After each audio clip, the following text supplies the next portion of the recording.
Okay, today on the William Black Show, we're talking about lions, dirty rats, and a DJ out of Chicago? All right, we're going to get into this really thick conversation right now.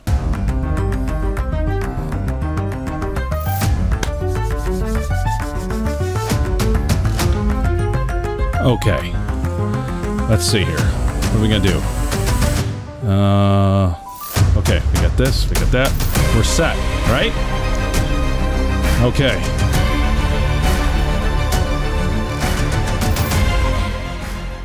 What is going on, everyone? Welcome to... hold on. What are you doing? This is not Tiny Mike's Big Sticks? What? Well, I thought this was the Tiny Mike's Big Sticks takeover. Oh, now you're taking over. Yeah, it's a takeover right now. Oh, Squatters' well, rights. Oh, squatters' rights. Yes, I guess kicking the doors down. Oh, we're in Chicago, right? Then you know where we're at. My man. All right, everybody, welcome to the William Black Show again. This is episode 5, maybe 6. I lose track. I don't even know why I even say anything. It's always in the description and the thing. We're here in the studio at Blue Label Cigar Lounge with DJ Eli. That's right, yes. And I'll let him kind of, I'll give you a little bit of an intro that I know of, and it'll be butchered, and then you just kind of figure out you fill in the rest. Gotcha. Okay? So, DJ, Chicago personality, you work with Drew Estates, probably one of the most recognizable cigar labels outside of Fuente and, a couple other guys, but Drew Estates is really kind of taken over. So you do that. You live here in Chicago with your family. Mm-hmm. Yeah, so that's just the main gist of it right there. Yeah, you hit up all the spots as you saw me count them down. Yeah, cigar lover, bourbon lover, music lover, and a very passionate and what I do, and I'm very grateful to have the opportunity to be able to merge two hobbies into one, meaning the hobby of DJing, which I first started out with when I was about 14, 15 years old, and then cigar smoking, which I got into my later to mid-20s. So again, to be able to merge both and have a good time doing both and meeting so many great people just like as yourself who I've met through this journey in cigars and coming here to your shop and being able to come DJ at Blue Label Cigar Lounge, and it's been a great opportunity and like I said, just kind of doing my thing and then be very, very, very grateful to do it. So yeah, it's a great partnership I have with Drew Estate Cigars, doing all their events, doing all their stuff, as well as my own little thing, and yeah, I'm just enjoying life right now. I can't fucking complain. Oh, I'm sorry. Can we swear? Oh yeah. Okay, yeah. Cool. That doesn't matter. It's not for children. We got introduced a while back, and just started going back and forth about, hey, why can't we do something like this? And you're like, oh yeah, we can do that. Yeah. And I'm like, perfect. And the few events that we've had with you have just been absolutely knock it out of the park. Has been so fucking phenomenal.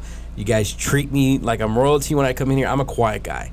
And most people don't believe that. Like, as a DJ, you think, oh my God, this guy's got to be a spaz. He's got to be out there. He's got to be doing his thing. I am very introverted. I'm to myself. That personality lets me bring that out of me, to a sense. Yeah. So I'm just always kind of, even when I walk in here, I walk in, try to say, oh, hey, let me go to you're real quiet. You're real reserved. That's just kind of my MO. And you guys have, like I said, have been such an awesome partner to work with and work for. And I've had a blast here. And the folks that come out here in this area are fucking top tier.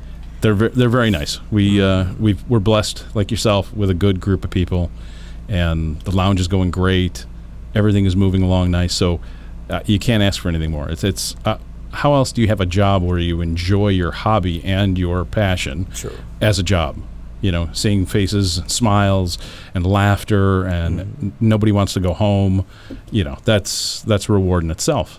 It definitely is. It's definitely rewarding, and it's something that in this journey of life, when you're taking it on, there's things you want to do and things you expect yourself to do, and it's the little things that you didn't expect or plan for that happen. Mm-hmm. And like I said, my journey starting to DJ, I was doing straight nightclubs. I was touring. I'm out here touring with artists. I'm doing nightclubs. Cigars was not in my rearview mirror. Yeah. It was in my rearview mirror when I was after an event having a cigar, smoking at the time. Yeah. When I got introduced to cigars, just like first novice people get into, I got into the Acid Blondie, Cold Infusion. Sure. Well, we'll get into that. We'll get into that. Yeah, all right. So we you went from like I'm 8. The horse, the the horse. You're gone. You're gone. All right. Let's pull back a little bit. Let's do something that we normally do on. We try to remember. We're gonna do a watch check. Oh. Yeah, I noticed okay. what was on your wrist, so I was like, oh, yes. Let's see what you got there. A little something simple, I have here the Omega Time Swatch, Moon little collection. Is it the Moon watch? Yes, it is. All right. Yeah, and this is actually a watch that I had on my radar for a while. I've always liked the Speedmaster look. Mm-hmm. In the history, for people that don't know, this was the watch, or not this one in particular, but this model and size from Omega is what, when the man landed on the moon, had this watch on. And that's something that kind of with the background of it. Plus, the series is really cool. And I think it's a real great introduction to the Omega line, because now there's a plethora of lines that are out there. You have your big stable watches, your Rolexes, your full-on Omegas, your so on and so forth. But I think for the price point, and I'm typically an Apple Watch guy. But I do have a Apple Watch Pro SE. No. No, but that's I'm situational. So my co-host Chris, who couldn't be here today, he is like absolutely death. Oh, I caught clips of the last episode. Okay. He was just wasn't right. having it. No, that's not a watch. No, that's a game piece. Yeah, so it's not always on me, but it's a situational watch. Like when I was on vacation recently, obviously I'm in the water swimming. I want to track that weird stuff, even though I'm not.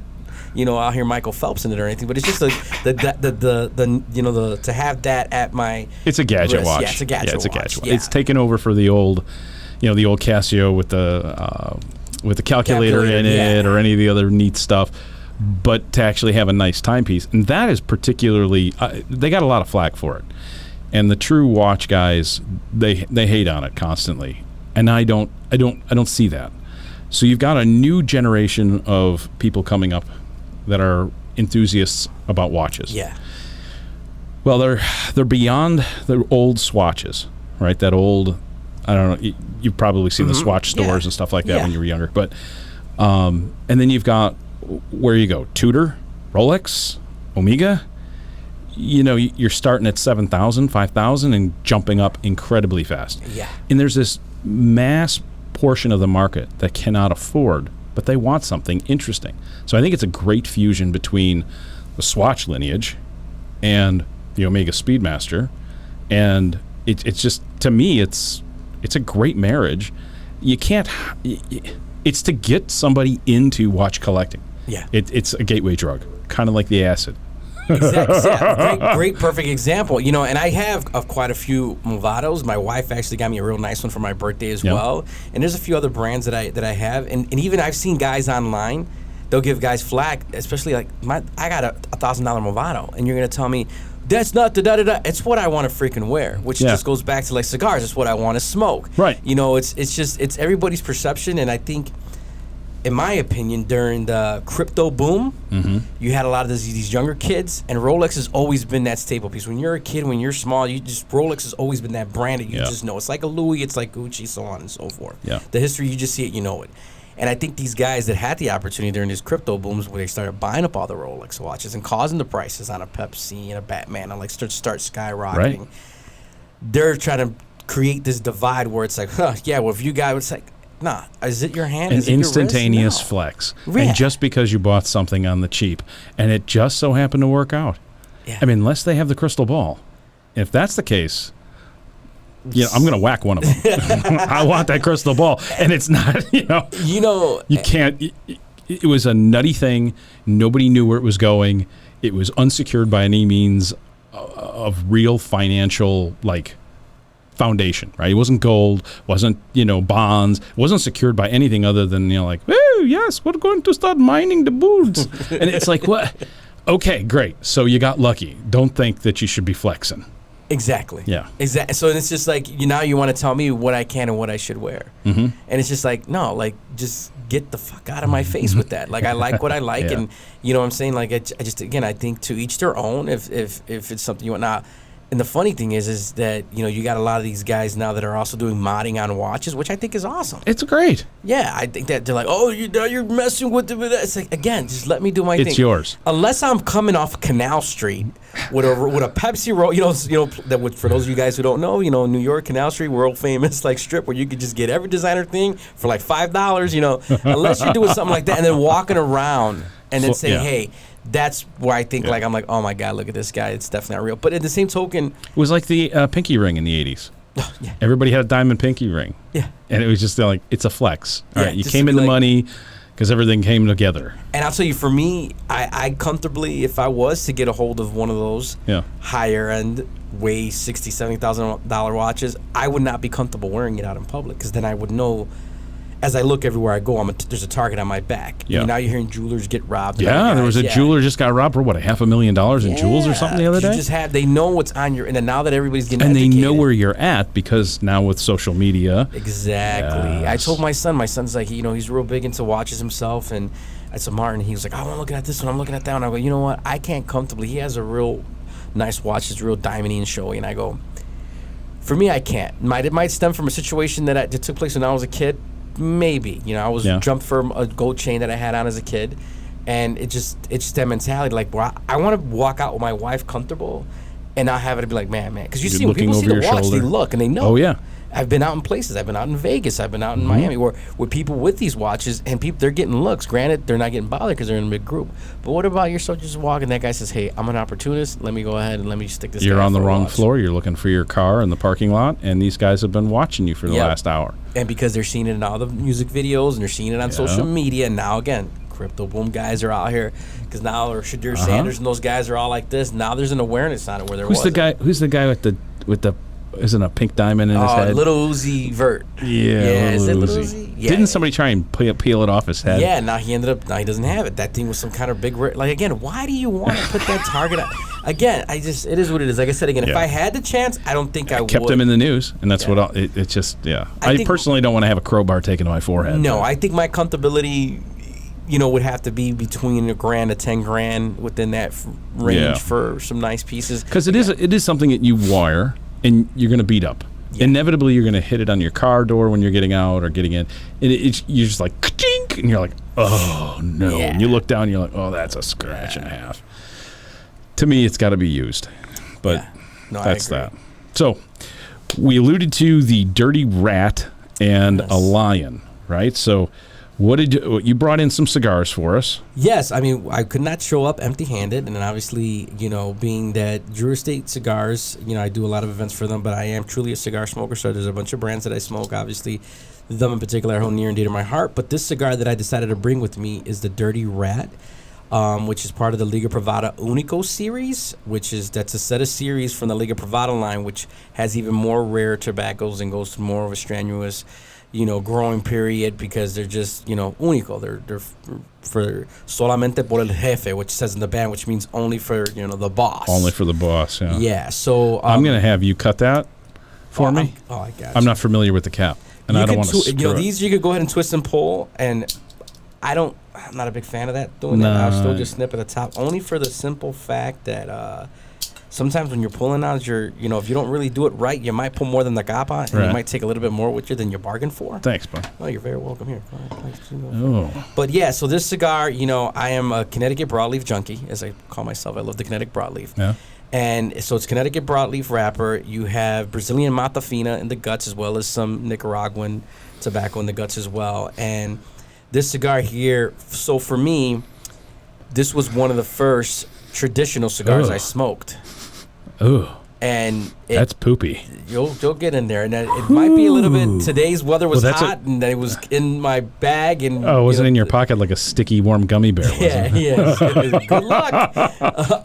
But with this blend here, like I said, it was one of my all-time favorites. The first traditional cigar that I got into. Hence, why maybe experience. From an experience standpoint, it's one of my, within my top favorites, and honestly my top number one favorite cigar to smoke next to a 1964 Exclusivo from Padron.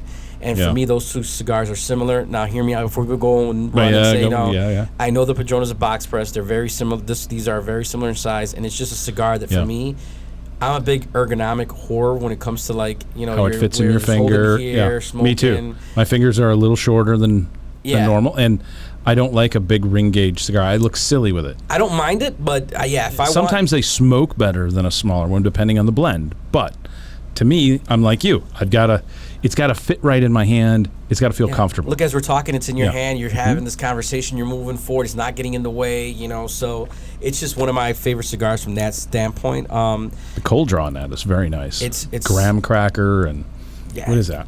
when I smoked this cigar for the first Raisins time, and graham cracker. yeah, you get a little graham cracker in this. Obviously, you want to always pick up a little bit of spice sometimes. You kind of comes with the Connecticut broadleaf with it. But for me, like I said, when I first picked up the cigar and I got hip to it, and then I found out they're like, oh my God, these are the Dirty Rat's even harder size to come by. Really? Yeah, they're Thank very you. limited. So no, you're very welcome. I can't wait. I hope you enjoy it. You want to light first? No, you go first. Okay. You go first. All right, I'm let in me your give home. I know I'm the guest, but no, you go first. I'm in your home. So, like I said, this is my favorite Liga Privada and favorite cigar. Like I said, and I keep them going and rolling.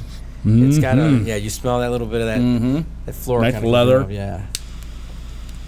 It's like I said again, the Unico series has a bunch of other great cigars off that line, but the Dirty Rat is just one of my, like I said, my all-time favorite. I know I say I'm blue in the face as you guys keep hearing as you're watching this and listening to this, but again, I cannot say that enough. It's truly one of those cigars. Nice and chocolatey.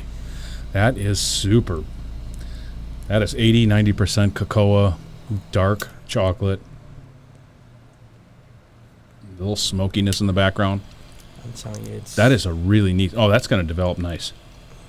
Oh, that's going to be great. Okay, so you brought a. What is at the bottom here? Oh, all decked out. Okay, all decked so that's out under Crown 10. under Crown 10. All right, AKA that's the also. Mexican chocolate experience, as said by my brother Pedro from Drew Estate. It's a great example. It has a little, for anybody who's ever drank Mexican hot cocoa, very, very, very good. Very rich, a little bit of bitterness. Yeah, that's very nice. bold, but Perfect. Okay, so that's our number 2. So what I brought in for us to drink, and this is coming off the heels of our last event, is The Beautiful and the Damned. Newer brand, newer label. It's really amazing stuff. He's got 5 different expressions. So he's got a 4.5-year bourbon blend, which is New Orleans.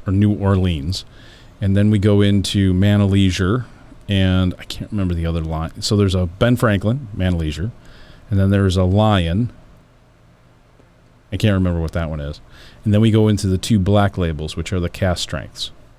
There's a rye, there's a bourbon, and then there's a rye and bourbon and the cast strength. So this particular one, the Last Lion, this just took a 98 out of 100 in the San Francisco World Spirits Competition. Congrats. And it won the best small batch bourbon. Wow. So we'll give this guy a little ASMR. Here we go. Here's the paper coming off. Ready? Here it comes. Oh, here it comes. Great. I got it on my face. And it's beautiful, I'll be damned. It's beautiful, I'll be damned. Oh, that's a good smell. All right. You want to take a quick whiff before we throw some in the glasses? Coming off a fresh flight, which still come out with some congestion, meaning like my sinuses. Oh, this will clear it. I'll give you the proof in the mash bill here in a second. Yeah. Let's see. It's so great where bourbon, whiskeys, ryes, rum recently where they're headed to now in these years where it's just not the same stuff you're getting. I try and steer clear of like caramel notes that come right very off. caramely, very lots of vanilla. And sometimes, truth be told, and you got the bottle echo. Oh my God, this guy knows what he's doing. He's got the click with the bottle. He knows what he's got going on. He's running a whole separate podcast that you guys don't even know. There you go. All right, so this guy is really, really interesting. Cast strength, proof varies by the batch. Age 6.5 to 8.5 years. It's a non-chilled filtered bourbon. 56-degree limestone filtered water. Barrel staves and heads are both charred at number 4 and number 2. Individually numbered bottles out of these guys. You've got pastry, candied fruits, chocolate powder, baseball glove, and heated wood, caramel, vanilla notes, candied fig, cherry on the taste. It's very, very smooth. And the mash bill is a combination of 75 corn, 21 rye, and 4 malted barley, and a 60% corn, 30% rye, and 4% malted barley. So he likes to keep his rye content a little high. And if you haven't blended out like a Wild Turkey 101 and a Wild Turkey 101 rye, if you mix them 50-50, it'll get you into the rye game instantaneously. And that's what's... And where are they out of? I'm sorry if I missed that.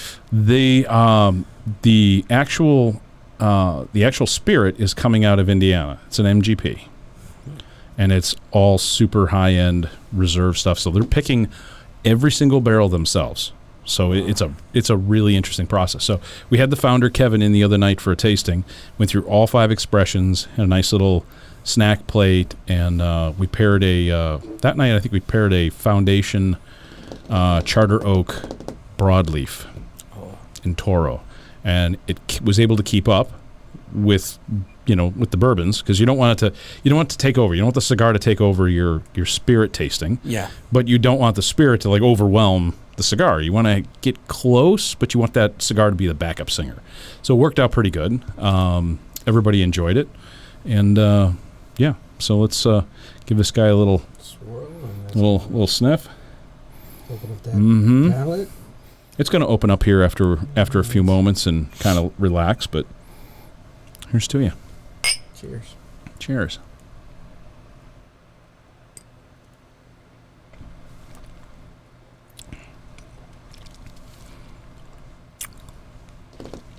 That opens. Whoop, yeah, there you go. There's your sinuses. Yeah, it is. Normally sometimes you get it in that little throat zing, but no, it opened that up, and as I let it sit in the tongue for a bit. Your third or fourth sip you're gonna start tasting all the different flavor. It's like a flavor bomb. It really is unique. We started drinking this on the 4th. This was the 4th expression, so we already had gone through 80, 90 proof, and this guy, all of the batches go at different proofs. So this guy is at 114, and this is aged 6.5 years. Wow. So, no, that's right off the bat to me. The biggest turnoff when you have a cigar, when you're drinking some bourbon whiskey, is if you get that zing right off. It's got that punch, because then it just turns it off for you. Now, you said something prior when you were talking about just balancing out that flavor, so it's not knocking the other one out or overpowering the other one. That experience I've had myself when I was at trade shows. Granted, you're smoking kind of all day at a trade show, but where you get a glass of a bourbon or a whiskey, and then it burns the back of your lip, and then you're just like, and then you can't, I had a bottle of Macallan that did that, and I'm just like, and everybody's like, that's just great. I'm like, I just can't. I just can't get it. Yeah. And then I went ahead and I grabbed a pour of Buffalo Trace neat, and it didn't do it to me. So there was just something there that wasn't gelling well with what I was smoking. Yeah. Not that it turned me down fully from drinking Macallan. No, I'm going to go back to it, but again, it's just balancing out, knowing what expression is going to work with what, and knowing there's guys that, it's Macallan, so I still I'm going to force myself to drink it. No, I don't want to ruin that experience that I'm having. Mm-hmm. I think that kind of gets lost amongst folks. They'll forget about chase something that's too popular. Everyone's trying to force on them, and we've done some blind tastings here in the lounge, and everybody's amazed that we put up a bottle that everyone's chasing, everyone's holding up on a pedestal, and then we taste it. And we figure out another one that's pretty close in taste. Keep it right around the same proof. You can't get an 80 to a 110 or 120. You can't do that. So we keep them pretty close. And then we get an underdog, something that no one would ever pick off the shelf, something like that. And it was amazing. We've done 4 of these, and everybody thinks I'm lying. And I pull up the bottles. So you get an A, B, and a C, or 1, 2, 3. Everybody gets 1 ounce individually. Right, so you're not comparing colors, so you're not biased that way. And you evaluate it. You put a little bit of water in there. When you get about halfway through, you start adding some water to see if the mash bill holds up to a lower proof, so you can proof it down. And everybody sits there and goes, "Oh my God, the first one's great. This one's the second one's, oh my God, that's awesome." And then the third one, like, "Oh, it's horseshit. I don't like it." And we're like, okay, so we get all through all 3, and then I take the bottles out, and everyone's like, You're lying. No way. That I did not just pick the cheapest bourbon on the planet. Yeah, you did. Well, so there is something we said about drinking for your palate and not the people. Well, exactly. And here's a little story for you folks out to the first time that I had the pleasure of DJing for you. You had the whiskey tasting and bourbon tasting that you did here, and I recall you handing me this drink, and you're like, just go ahead. And I go, man, that thing is super smooth and great. And you go, you won't believe it, but it's Beyonce's. Mm-hmm. Now, my first expression was, like, oh my God, it's good.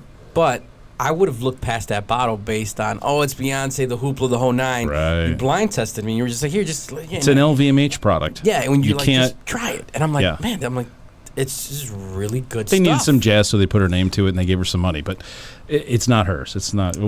We've always got bottles behind the bar and everything, and we're like, oh, what's that? I said, oh, it's Beyonce's brown liquor. And of course, everybody gives me a look like, oh, Jesus, what are we doing here? Yeah, you go in with this Yeah. notion, but you've done a great freaking job of like when you come up to and approach folks, and you let them know, and you're coming with them. Go on the journey. Do not be scared. He's not going to steer you wrong. And you go and you're like, shit, because there was something else from that good. tasting that I had tried that I felt that was really good from another small brand that you had here, and I just can't remember it. I mean, that night was definitely foggy. 'Cause there Yeah, was a lot of that was a long drinking and night. smoking going on. But yeah, they were all great products that weren't your top tier big dogs, as I No, say. no, like, there's and plenty they're of just- guys that are on the bottom shelves at the stores, and you'd go right past them. Yeah. Just like the cereal aisle, they put all the flashy shit where the kids can see it, yeah. right? And then you've got to look up for the other, same thing. So if you look, up or down, most of the time down, like, just below mid, you're going to start seeing some different offerings.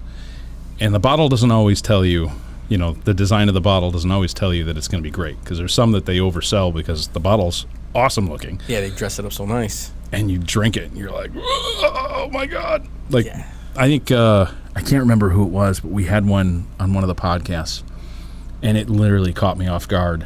And, I just started coughing right away. I was like, holy God. It was a rough first start. And it took about an ounce and such to really get into it. And then your palate starts to open up and everything. But I think that first hit you take when you're smoking a cigar with your bourbon, it kind of has to, there are guys that really love the heat. They love that heavy, hot. Everyone's palate's different. Yes. And I think that gets lost among folks, that what works for you is not going to work for me, or there's stuff that might work for both of us. Yeah. That's the one thing you have to, when we're enjoying cigars and again, when we're enjoying spirits, there's going to be stuff that I like, that you don't like, that you like, that I don't like, but then there's stuff that when we meet in the middle, we're like, damn, this shit is fucking great. Mm-hmm. And I think that it's just, in both areas, I've been very fortunate to experience some great expressions on both ends, and very fortunate to try, a Pappy 23 and to try, Yeah. all these different ones where it's like, and it's cool. And then it's cool to do it. But yeah, again, you don't really know when you realize it. And everybody's got just a different taste that might do. just gear it different for them. But Mhm. no, like I said, today, right now, both of these two are firing on all cylinders. It's in my a opinion. it's a little warm, but what is it? What did I say? 114. Mhm. It's a little warm. I like to put just a little bit of water in there, but I'm letting it open up just a little bit, because I don't think I want to put too much water in there, because this cigar is super rich. Yeah, it's a complexity of it. It's just Mhm. like it's one of my. Call me crazy, but I've smoked that cigar in the morning. I could see it. Yeah, I could do there's that. some folks that are just like, that's just a lot coming. I'm like, no. I I- know guys that smoke UF4s. Really? Go Fortes at early in the morning. Okay. But hey, you ate your breakfast. You did your thing. I can't do that. I'll start out with something lighter. I don't typically eat breakfast, and so if I'm on vacation or whatever, I get a nice cup of coffee. Mm. Like when we're in Hawaii, you get a nice Kona. It's probably a 20% Kona, so it's super rich and super heavy. I'll sit on the beach and have the heaviest stick in my arsenal for the trip, and I'll just sit there and chill out, because it's just, you get used to having that big bold cigar with your coffee, and you're like, well, I'm having coffee. This is a great morning. The Yeah. kids are off doing their thing, and I can just veg for a few minutes. So I go after it, and sometimes it works, and other times, I get up off the lounge chair on the beach, and I'm like, ooh, this is gonna be a good morning. Yeah, maybe I should go for breakfast. Let me put a little bit of more of a bass inside there. Mhm. I recently was on vacation, and my in-laws are with us, and they normally know me or see me as, when I smoke cigars, it's always either later in the evening, whether I go by their house for a barbecue. It's obviously getting later in the evening. They come by me, vice versa. They've never seen me at a morning routine, and I was, especially being back in the home country of Puerto Rico and being there, the coffee was great. There's just something they also do with the long bread that's really phenomenal. So I was down there, and as Long I'm- bread.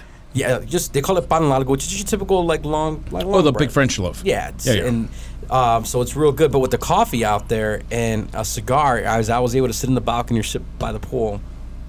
I'm telling you, it's just a marriage that I was just like, oh my God, this is what retirement's gonna look like. You know, my wife's like, yeah, you can tell you're really enjoying yourself, and she's like, you're not gonna be done for the day. I go, no, I still got more on deck.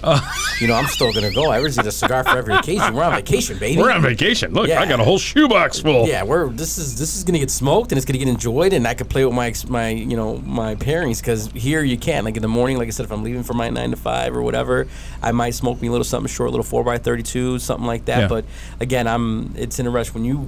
I'm all about the pure enjoyment. So like I want to enjoy my cigar. There's times where I've been told, well, go ahead, have your cigar. Rush. No. I'm not that type of. I can't do that. If I'm going to do that, it's typically a cheap cigar, like a small, cheap, like just one of the little half Coronas or something. Yeah. Like, yeah, whatever. I'm just going to puff it because I'm puffing on it. It doesn't do it. No.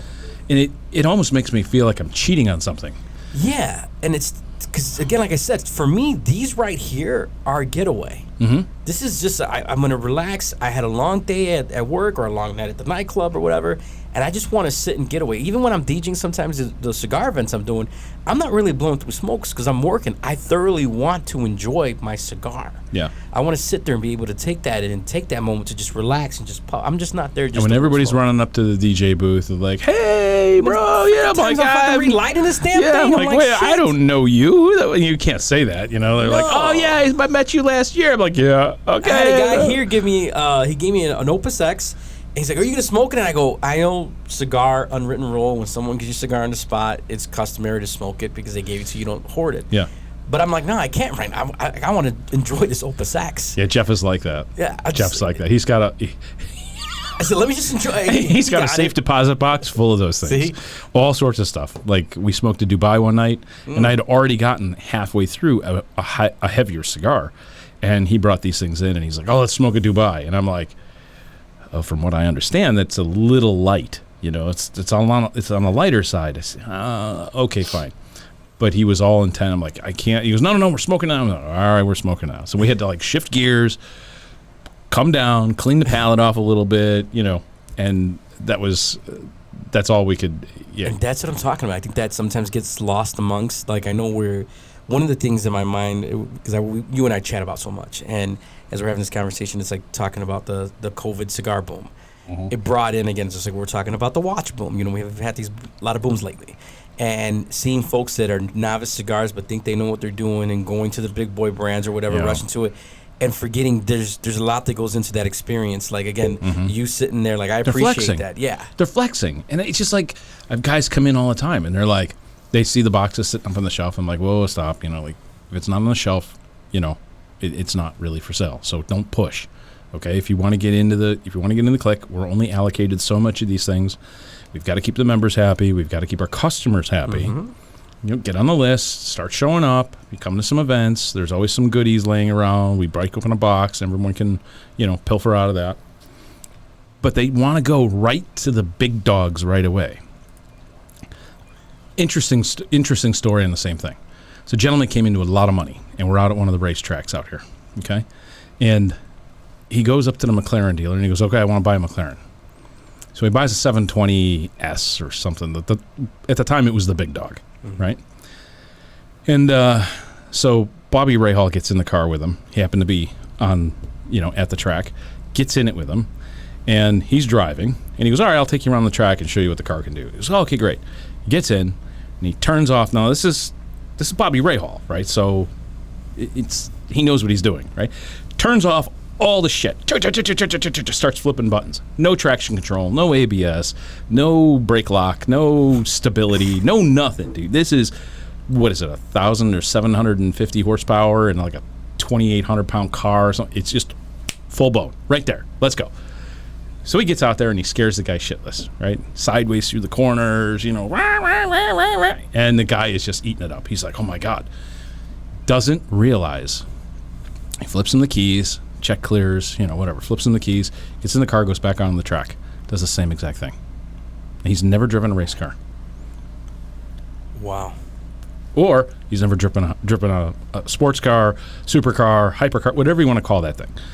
and turns everything off, gets in it, first or second turn, kaboom. That was it. Right off the track, destroys the car. Oh my god! It's in parts. There's carbon fiber flying everywhere. There's a wheel bent off this way.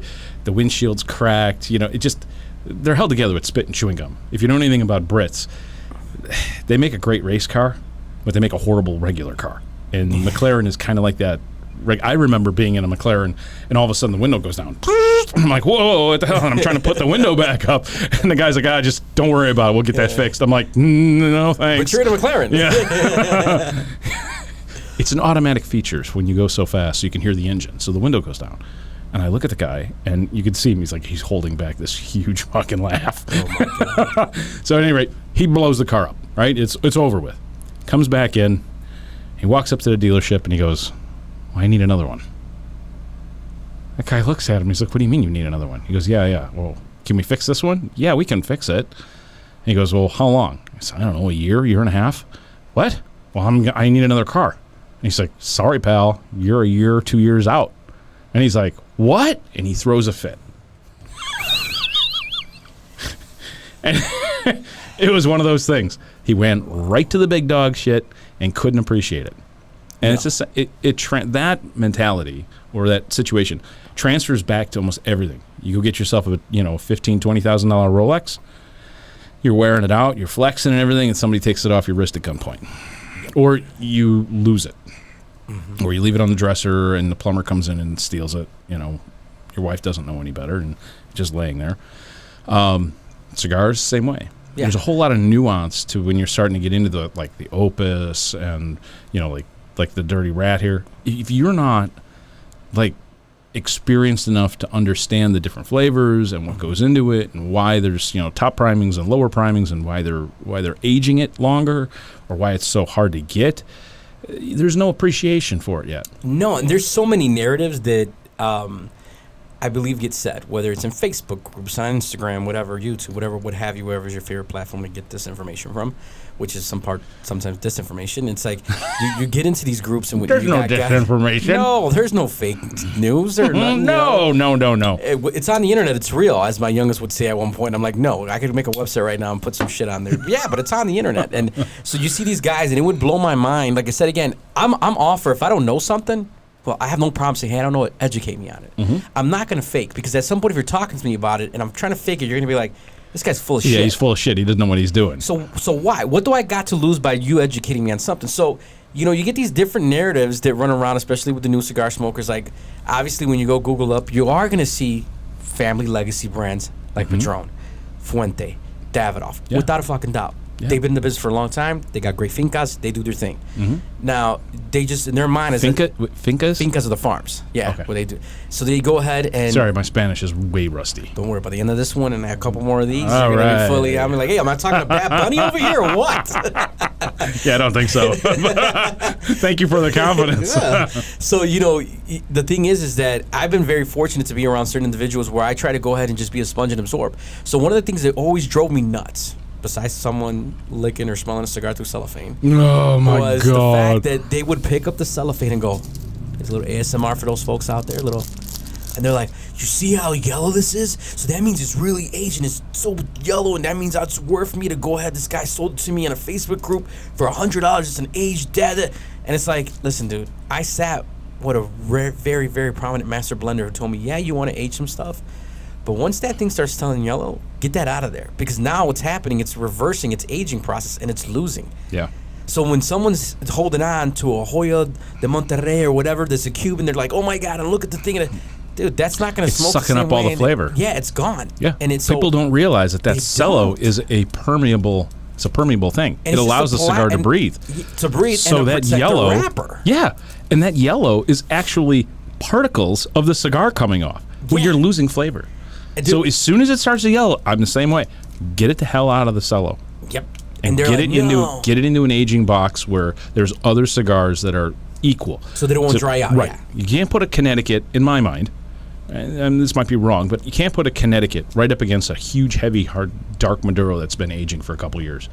Yeah. No, they're going to feed off. The same master blender told me. And they're just going to, and they're going to, feather out to this medium, and the Connecticut's not going to taste the way you want it to taste. Yeah. or you're gonna be like, oh, that's garbage, and blame it on the cigar or blame it on the shop. That's what I was going to get to next. Okay. Then they'll go ahead and they're like, oh, well, you sold me a shit cigar and you don't put your stuff right and you're not humidifying. It's like, I said, that shit just drives me nuts. And I'll say that I was talking to Willie Herrera, master blender for Drew Estate, who was also the master blender for El Titan de Bronze in Little Havana. And he comes from a great family of tobacco, and he's telling me this stuff, and I'm like, wow. And he goes, yeah, and he'll, if you talk to him one-on-one, he'll educate you. He's not going to go out and just spread the gospel. He's more of a quiet guy. But as I'm getting this information, where I'm like, man, I'm learning this, and I'm literally going scrolling, and these guys are saying a different narrative. Or then you jump down to my favorite as well, more new, and some older smokers do this too. Not just not bagging on the newer ones. No, everybody gets into bad habits or uneducated habits. Yeah, but they'll uninformed. Let's say that. Uninformed. And they'll come out and especially here in the Midwest, in Chicago weather, you got some high winds that are if it's cutting your face and you want to light a cigar and then you want to go, this thing's tunneling on me and this da-da-da-da-da. Or flip the script, I'm down in the Caribbean. There's certain wrappers that are not meant to be in that humidity. No, and they won't stay light. So, and then I'm going to go post a picture of it online and say, well, man, so-and-so shop sold the cigar, they're not keeping things, or so-and-so the brand, oh, look at their shit stuff after I, saved our hard-earned money for this, and look what happened. And it's like, dude, I'd say that's about a good 90-something% user error because of what you're doing, and you're not being, cognizant of what you got going on. Yeah. But it just takes one to say that, and then others start morphing off of it. And it's a big thing where you're trying to, battle this education thing. And, again, I go back to I'm all about experiences.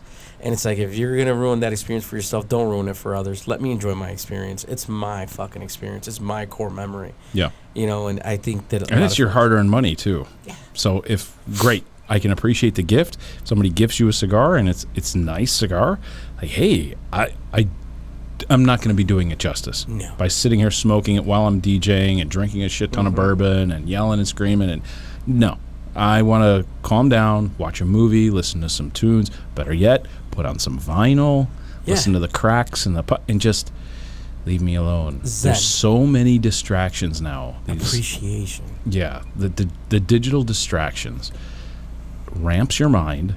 The endorphins start moving, the dopamine kicks in, and you just can't detox from it. And I find myself, like I get on X or something, and I'm ripping, and all of a sudden, I'm like, half my cigar is gone, and I don't remember any of it. No. And I don't remember what I was looking at, like the last 5-10 posts. I couldn't even remember it, so I'm like, ooh, put that down. I'm done. Done. And it keeps calling you back. You're like, and 10 minutes later, you're like, oh, wait a minute. What am I doing? I got to put that back down. No, it's very dangerous. It's very dangerous. And I've been down that path myself. You doom scroll, but that's why I said again, I try not to mix both. Like, even when I do these events or if I'm at home, there's obviously stuff I post on my Instagram, stuff I post on the Cigar Dojo app, and then sometimes there's stuff that I don't post because I'm just sitting there chilling that I just don't, There's even times that I'm doing events, Drew Estate events, and I'm out, or other cigar events that I'm at, and I'm in a group of people. I don't even touch my phone. I don't realize it after the fact, and it felt good. I get yelled at all the time by the missus. Oh, I called you 4 times. I'm like, I'm in the lounge. Yeah. There are guys who still do that. They're on the, but no, I'm having a genuine conversation with you. And I'm just disengaged from this, and I'm having a real face-to-face, and to me, it's just something that's a little bit of a lost art. Some folks still practice, and again, I think when you're smoking a cigar or sitting down smoking a cigar and enjoying a bourbon, scotch, whiskey, whatever coffee, anything, with another nice person breakfast. who you're talking to, you could disengage. Me and my buddy were sitting out by the pool. There was one day where we joked that we were 2 days straight in swim shorts, and we hadn't changed our regular clothes. And then we joked about our phones being left on the table and not looking at it to go to bed, but it still had 100%. But did you have the same shorts on for 2 days? Yes. Yes. That's great. Yeah. The only thing that changed was my tank top, only because it got all wet and chlorinified, and I grabbed another tank top. But and I looked at him and we go laugh. I go, man, I unplugged this thing at 8 o'clock this morning, and I'm plugging it back up at 10 o'clock, and it's still at 100%. Because you didn't use it. Yeah. We There's just had nothing the running in the background. Phone, nothing. Yeah, you're just so disconnected. And I think that's really lost a lot in today's age. We have so many distractions that are built in. And again, technology is great. I'm one of the most techiest people. I love it. I know. I love it too. I love all of it. But I do have to sit back sometimes and just kind of unplug and just appreciate. You have to keep it in check. you don't keep it in check, it becomes a vice. And Yes. vices are no longer hobbies and enjoyments or anything like that. No. They now control you. To where they just got you unlocked, to where you're picking it up and you're you're just locked in. And again, and it's a mental thing too, So it's got to be, you have to be strong. And again, like I could have lost out on memories that I had on that trip by being distracted. Sure. When I DJ'd for you and I played Lionel Richie and you came and I hit a core memory of yours. Like that to me, I still remember that. I remember that story. Remember that reaction on your face. That to me was a pure, genuine core memory that I've always associated with music, because music just always takes people to a certain place. But again, I could have missed out on so many core memories that I still have from that trip if I was distracted. That I can't bring up and share. It's a creation. Food should be enjoyed, not rushed. Cigars, a creation, should be enjoyed, not rushed. And music, it was created. It should be enjoyed, not rushed. Yeah. Like, these are pieces of art. Like, you see go to a museum to look at a sculpture or a piece of artwork. You just don't walk past and go, oh, that was cool, or grab one for the gram. You kind of have to sit there for a minute and you have to look at it. Mm-hmm. And they've got the lighting set so that it makes certain things pop, and you have to kind of understand what you're looking at. Who painted it, how long it took, where they, like some of these items were painted by candlelight. Like legitimate candlelight.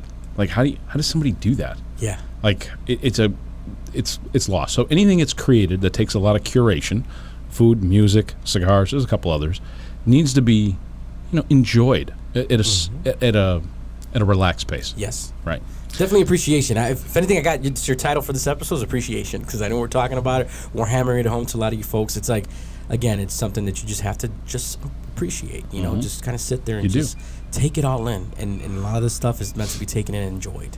It does. So we alluded to the fact that you do DJ work, right? So let's back to how you got started DJing. Like, what this part? Because everybody wanted to be a DJ. They wanted to, like, wiggity wiggity whack. They wanted to be I got the turntables, and nobody can do it.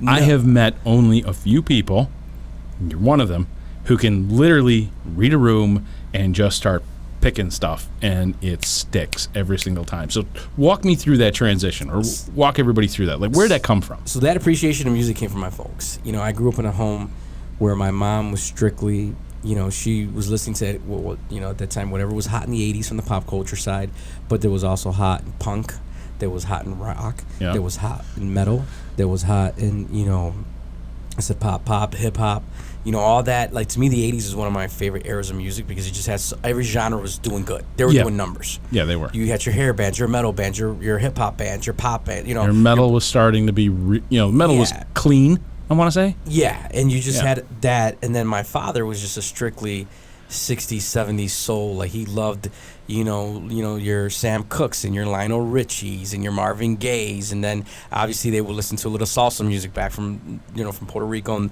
and not as heavy. Like, my uncles were more into the salsa music. Like, my father was just that soulful kick. So I was able to be educated to listen to all these different, decades of music.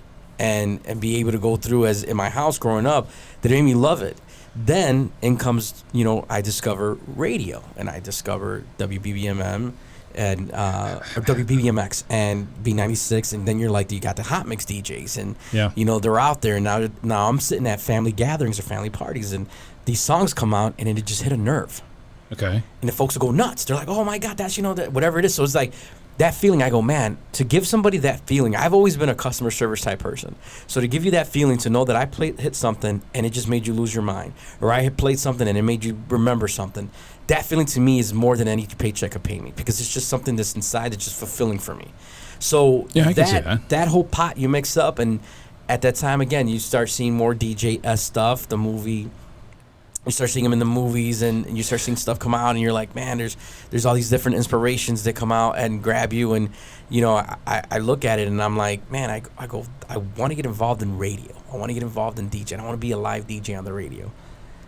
When I had the chance to, I realized it's not the way it was. That's another story. But so that was the main reason why. And then obviously, like we said, you just don't run out. I don't run out of my basement and go right to radio or right to a nightclub. I had to start small, but that love for my family, that eclecticness of so many genres, educated me. They just weren't locked in on one solid sound, and to be able to have that many different sounds going on at once, and at a young age, I could just I would listen to a track and I could single out the drum. I could single out the guitar. As I close my eyes, I could feel like I was able to do that listening to a track. And then when I'm talking to DJs, they're like, when I'm blending records, you're looking for something, whether it's the drums, the hi-hats, so on and so forth. You're looking for that as you're DJing when you're blending a record. And that's kind of like what gave me that love and passion to want to pursue it and say, hey, I want to do this and I want to commit to this. And I got into it, yeah. So that was kind of what started. I had a almost identical. My dad was in the 50s and 60s. He grew up as a greaser, street racing here in Chicago with Gary Dyer and the first blower, right? So Gary Dyer took this blower off of a Mack truck and bolted this engine. My dad's like, hey, what are you doing? And he's like, oh, yeah, this is a blower and I'm going to make big horsepower and blah, blah. My dad's like, you're going to fucking kill yourself. So they were all street racing. They'd take their normal everyday car. And on Friday nights, they'd tear it apart, change the cams, change the distributors, change the wheels and the shocks and everything, the springs and everything. And they'd get it all set for the track. And they'd split out and they'd spend all weekend at the track. My mom would put out a big picnic thing, and they just lived the hot rod lifestyle. Yeah. But my mom, I don't know where this came from or how, but I still remember I might have been 4 or 5 years old. Maybe younger, I don't know. I still remember barely being able to move through the house, and I heard this music. I was taking a nap. Something woke me up, right? And I remember walking into the living room. We had a very long living room, and it was just a ranch house, but it was a big, long living room. And at the end, she had one of those big, huge Magnavox, furniture stereos, right? Huge. With that massive, and it had the record player in it, right? And she's playing Black Sabbath. Or was it Frank Zappa? I think it was Frank Zappa. Now that I think about it, it was Frank Zappa, Hot Rats. And she had hair down to her ass. And she is flipping her hair everywhere and dancing like a fucking witch in the middle of the night, doing woo, awesome. Right? And I just stood there mortified. I was scared to death. But she'd bounce between the Beatles, Lionel Richie, this one, Black Sabbath, Frank Zappa, and just all over the map. And she took me along for the ride, and it was the same upbringing. My dad was very, Beach Boys and the Wolfman, and that was that. That's where he stopped. And we got into country for a little bit, but that was it. My dad was kind of more strictly mainstream in a certain genre, and my mom was all over the place. And she always led all the parties, and her and a couple other girls would handle all the music.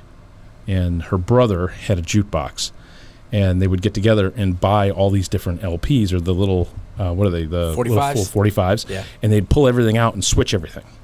And that was, they would just sit there and rudimentary, DJ. They'd be pushing all the buttons, and they'd set the music up for these big pool parties where all these families were together, and I was just along for the ride. Yeah, and that's where it was at. So we lived and died by that radio system. Mm-hmm. If your family invested in a good radio system like the one you're talking about, I remember seeing we had a big one with the big speakers and the She blew the speakers twice.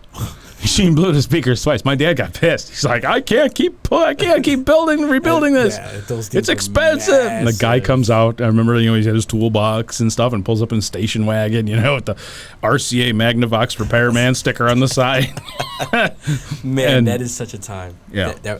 But yeah, those experiences, man. Like I said, and I really became enamored with that feeling and wanting to be involved in music. And at first, when I went to school, I was starting to DJ, but I went to school for music business. Because then I said, you know what?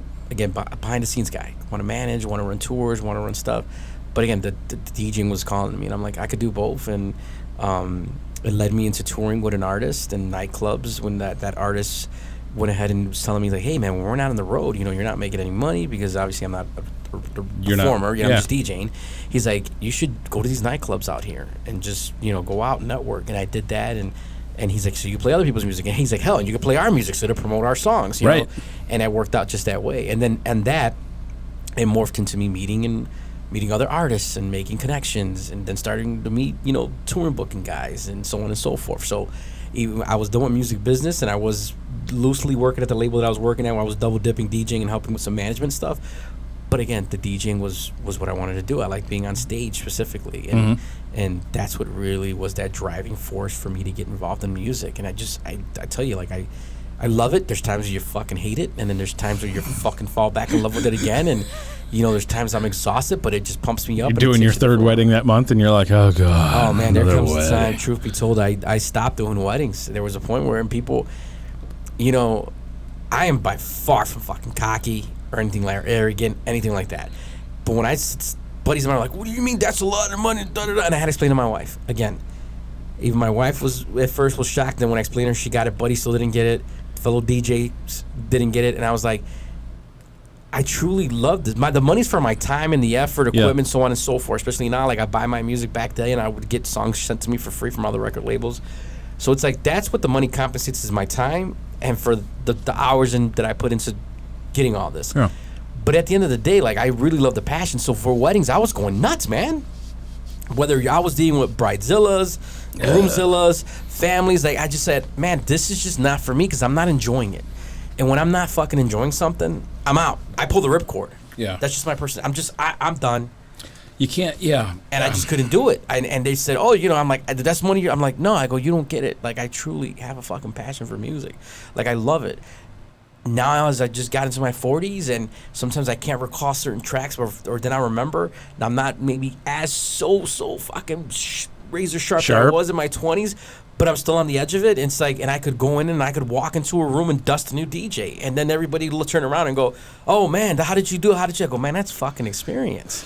Yeah. And I just do it humbly. Just humble. I'm just going to do it. Like, oh, I just started last month. Yeah, like, dude, you And killed the guys that are boy. like, No. yeah, right. Yeah. Dude, no, you didn't. And it's like, yeah. But yeah, so I think, again, it's just to have that hardcore passion for it and that love for it as just beyond this world. So how did you get hooked up with Drew Estates? So the funny story is I call this like my Drew Estate home, and the foundation of it was JD and Dirty Fabian. JD Johnson Drew, the founder of Drew Estate. I used to always bullshit with online, go to in-stores, and he used to always be like, oh, it's the fucking DJ, his New York accent. And he would always say, we got to get you to do an event. I like hip-hop. I like, which I thought, that whole brand merged both those worlds of music and cigars together. Music, graffiti. Yeah, he's a man running a yeah. big business. Again, I don't like to keep pulling, hey, did you said, and then Fabian comes along. You don't want to be that guy. No, I don't. No. And looking at you like, hey, I need something from you. I'm like, if Right. it's gonna happen, it's gonna happen organically. Sure. Fabian looked out for me and said, hey, we're gonna be doing events. We need a DJ. He goes, and I see your stuff, and we would bullshit at events when I would go to as a consumer to Drew Estate, Barn Smokers, stuff like that. And they gave me the opportunity at the UF4 release party at a lounge, and JD loved it. He goes, what the fuck? He goes, remember him.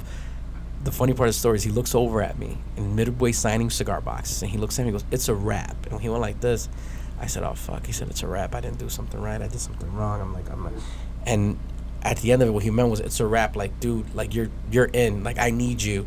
Yeah. To the point now where when he doesn't do as many in stores, but he Because always I'm sold. Sold. It's a wrap. Yeah, You're it's a no. wrap. You're not auditioning anymore. Relax, kid. No, yeah, and so to the point to where as we did that, we have a gentleman in their consumer engagement department that runs that department, Josh Roque, who was another advocate. I had a lot of advocates at Drew Estate. They were like, man, we really got to bring this guy in. We really got to anything we could do. We have to figure it out. Any event. That's how I started doing trade shows, and I'm doing in stores, and then I'm doing the Barn Smokers. Now I'm doing festivals, like because they were just like, we got to bring this guy along. So, like I said, between Josh, Fabian, JD, Matty Rock, like my foundation for my Drew Estate home is just the most solid fucking foundation you could have. So those guys were in my corner looking out for me and doing that. And it gave me those opportunities, and to the point, like I said, now Harley, JD's, he only does X amount of events every year, but he always says, like, I got to bring Eli with me. My DJs come with me because it gives him a vibe and it gets him happy and going. And he's known for bringing back. It's familiar. It'll cut down on the stress. You can hide behind the music for a little bit. Yeah. And they used to bring a boombox with them, but then they're trying to control the music and hit play. Yeah. And now it's all out of sight, out of mind. I come, I do my thing, and then the people love it, and then they love it, and they're like, oh man, he played this, he played that. Yeah. So there's been quite a few folks there that were advocates for me, which I appreciate, and I'm glad to be there. But they were the ones who were looking out for me, and my whole thing is, you give me an opportunity, I'm hitting home runs. I'm not hitting a double play. I'm not hitting a triple. I'm not getting it into play. I'm gonna hit home runs for you. So, and at the end of the day, I'm representing you. Mm-hmm. So whether sometimes some other manufacturers say it's a little loud over there, but then I got other manufacturers that come to me like, man, you were fucking banging it, dude. Like, shit. Let me get. Well, you can't hit a home run every time unless you really love the game. Exactly. Right? Exactly. You said it. You can't. And so what I was doing that, I'm like, hey, I'm gonna do both. And that led into then now shops as well as yourself. Other people are like, oh, wait a second, I heard you at the trade show. I heard you here, and you're affiliated with them, but you're your own brand. But hey, we want to do this with you. And Yeah. I'm like, hell yeah, man, I'm down for that. Like I'm able to go ahead and again still do the cigar smoking and DJing and merge those two worlds together. So that's how I got with Your Estate, and very very fortunate. It's been a great partnership. And like I said, I just got back from an event. I got another 2 coming the next couple weeks. I'm flying out for, so they take care of me very well, and I enjoy them, working with them, and I enjoy the cigar smokers that come out. You know, they come out for the events, and I have a freaking blast with them. So, yeah. That's awesome. That's awesome. It's really, it's nice when things come together organically, right? Because it makes you feel a little bit more, it's more meaningful. It's more Yeah. meaningful than pushing and pushing and pushing. There's been so many dudes over the years, or let's just say people, there's been so many people that I've watched in various industries, and they push, and they push, and they push, and they're always selling themselves. And you know who you are, motherfucker. You know. Yeah. And, so there's seeing guys that are seeing people that always push and push and push and push. The rest of the industry knows. Whatever industry that is, whatever that clique of people is, they all see it. And there's never any amount of true respect given to that person because of that. Yeah. They just constantly push. You do have to be assertive. You have to be firm. You have to constantly be in somebody's face or in their circle and everything, but you have to kind of take a back seat.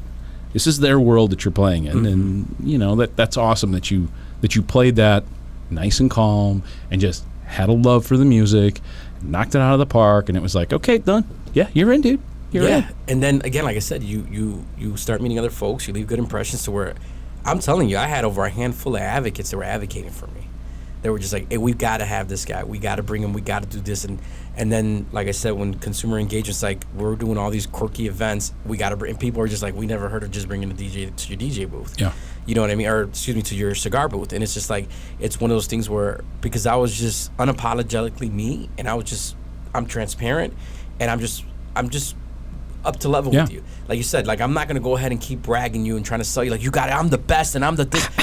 I could feel that, and I could want to say it confidently to myself, and then I want to show you. Yeah. Because then if I go ahead and I set this expectation, because I've been telling you how I'm the biggest fucking guy you're ever going to, and I'm the shit, and now I just painted this super big fucking picture of myself with these expectations that you're going to go ahead and you're going to now have me on this plateau, so when I don't meet them, you're going to say, oh, this guy. Blow hard. In the same token, as much as I don't try to harp on people caring what they think about me, but one thing I do is that sometimes sits in the back of my subconscious is I want to be able to walk and leave a room and not have somebody as I walk by, they go, that fucking guy. Yeah. He's a fucking. But there's always gonna be haters. There's always gonna be, oh, that definitely is. And there's people that come right up to me flatly tell me, hey, I know you do this for them. How about you let me do it? Or hey, can I take over for you? And it's like, hey, man, this is my thing right now. Now, do I cock block anybody? No. But I'm like, hey, this is my thing. So like, step the fuck back. If you got it, you want to show some love, by all means, I'm gonna show it right back. And I'm never. Go ahead, give it a shot. Talk to them. See, I'm not gonna fucking stop you, because at the end of the day, I believe. You can pour more, good. Universally, I'm where I'm supposed to be. Yeah. This is where I'm supposed to be at. Like I said, we talked earlier. Like you have those visions of where you're like, this is what I want. Would I love to be in Vegas making $1 million like Tiesto? Without a fucking doubt. But I'm not. I'm settling for where I'm at, but I'm happy. Yeah. And it's because, again, I had that vision, but this is what the universe had for me. You know, it was meant for me to do. I cannot rewrite that history that's on my path. No, there's no reason to. There's a path. You open the path, right? You start down the path, and if it takes you this way, great. If it takes you that way, great. You can't look backwards because you don't have a crystal ball, and like we. Yeah. And it's very simple just to live your life authentically, know what you know, do what you do, and everything else will fall in line. Yeah. I seriously believe the same thing. So. Yeah. Kudos, dude. It shows. Like when you've been here for these events, it was just I didn't have to think about a damn thing. And that's what I want to take that away from you. You're running, you're front of house running a bunch of other things that are going on. With whether it's the customer service, whether it's the humidor, whether it's going ahead and the other vendors you have set up here, whether you're doing the bourbon tastings and so on and so forth. And like the last thing I want to do is add that on. I'm already charging you a fee for what I'm doing. I can control what I could do, and I can make sure that you're comfortable and knowing that I'm going to get my fucking job done. And there's a lot of guys that can't say that because they'll go in there and they'll act like divas and this and that. And then there's also a respect factor. Like I said, not to get too in the thick of woods of it, but when you go in a place, you respect the folks and you're thankful. Like I'm always walk up to the staff, tell them thank you. This past weekend, I went to the AV crew under their tent to tell them, and they just were dumbfounded. They're like, That you said thank you? I said, hey, thanks for making me sound good, guys. And I shook each and every one of their hands. And the one guy's like, I actually was going to come to you and tell you thank you for being so easy to work with because we have these other DJs that we deal with. Yeah. And they ride the fucking levels or they act cocky or they say it's not this. I go, man, this ain't my fucking first time. Like, I've been around. I'm talking when I was on tour, you would run into sound guys there were guys that were like, I was supposed to tour with ZZ Top and da-da-da, or I used to tour with Metallica, they took it away, now I'm here in this, shithole in the middle of Cleveland, Ohio. True story, guy told me that. And I'm like, are you kidding me? Yeah, he goes, and they start telling you. Well, you're probably not touring with them for a reason. Well, no, it's just, or they were before, now it's a different age, and now they're just running sound for hip-hop shows, or for whatever shows. And people forget, those guys, they're older, they know sound inside and out. And it's like, because they're older, and it's like, and they have that knowledge, but at the same token, like, they can make you sound real good, and they can make you sound like shit, because they're like, oh, that's the button right there. I don't know, maybe it's you, maybe it's the mic. Yeah. And so it's like, the first thing I always do is introduce myself, lock eyes, say, hey, what do you need? And then one of the biggest things I always say, I'm going to keep everything center. I'm not going to redline to let them know that I kind of know what I'm talking about. Yeah. Because, again, you get a lot of these guys that come in here, they think they know what they're talking about. And, of course, you might get like, oh, let's see. And then when the rest of the event goes on, I say, hey, man, thank you. I really appreciate you guys. You guys did so well. And they're sitting like, I went back, and they're still looking. That's just showing respect at a ground level. Yeah. That's showing respect for everybody else who's doing their gig at the show or at the event. Exactly. And they have to do these things because they're getting paid too, right? So you're all working together to get this product out the back end, right, and produce this. Well, they're there for a reason too. Yeah. It's most likely at a larger event. It's not their first rodeo. And if it is, you'll see the fear in the dude's eyes. yeah. And you'll be like, okay, all right, tell me what you need from me. I'm like, okay, great. I'm going to keep this at this level. You match at that level, and we should be good. You and I should like there's ways to see that. But if you're not genuine and you're not humble, you'll never understand. And it doesn't have to be with DJing. It can be with anything. Car design. I knew a couple guys that were in car design in the early days of my art school. And it was just like, if you don't know cars, why are you pushing it? You're a designer. Don't try and be an engineer. Don't try and be a race car driver. Like selling why the vent is here and because the guy that knows why that vent is in the wrong spot is just going to sit there and stare at you. Like, it's in the wrong spot, fool. Like, I'll have this handled with the engineers and everything. We'll get the design changed later, but and it's just this dead look like. And then they keep pushing. They keep doubling down. And it's like, oh, God, here's the train wreck. Start getting out the white sheets. Woohoo! Exactly. And again, like, we get lost as people. Sometimes we get lost into ourselves too much. And you forget the others around you. And that's why I try to make it a point to check in on people. Say, hey, man, how you doing? Hey, what do you do? Da-da-da. My buddy, the disgruntled sound guy, when he said that under his breath, when he had a cigarette hanging from his mouth, I later on, before the doors opened up, I went by and I'm like, man, how was that tour, man? I mentioned, like, I listened to this, I listened to that. And he's looking at me. At first, he's being standoffish. And he's telling me, made it comfortable. I'm like, well, I got a hightail. I'm going to get backstage. Tell me why. This is the Cleveland Music Festival. Just about every artist had issues with their mics cutting out, stuff problems. Mine's and the crew that I was with, fucking flawless. Gee, I wonder. Yeah. And it's just taking that time to acknowledge and show some appreciating what he does. Because, again, those guys are the back of the house. They get forgotten about, but they're the ones totally that make forgotten it work. about. They don't get brought up on stage. Only a few people.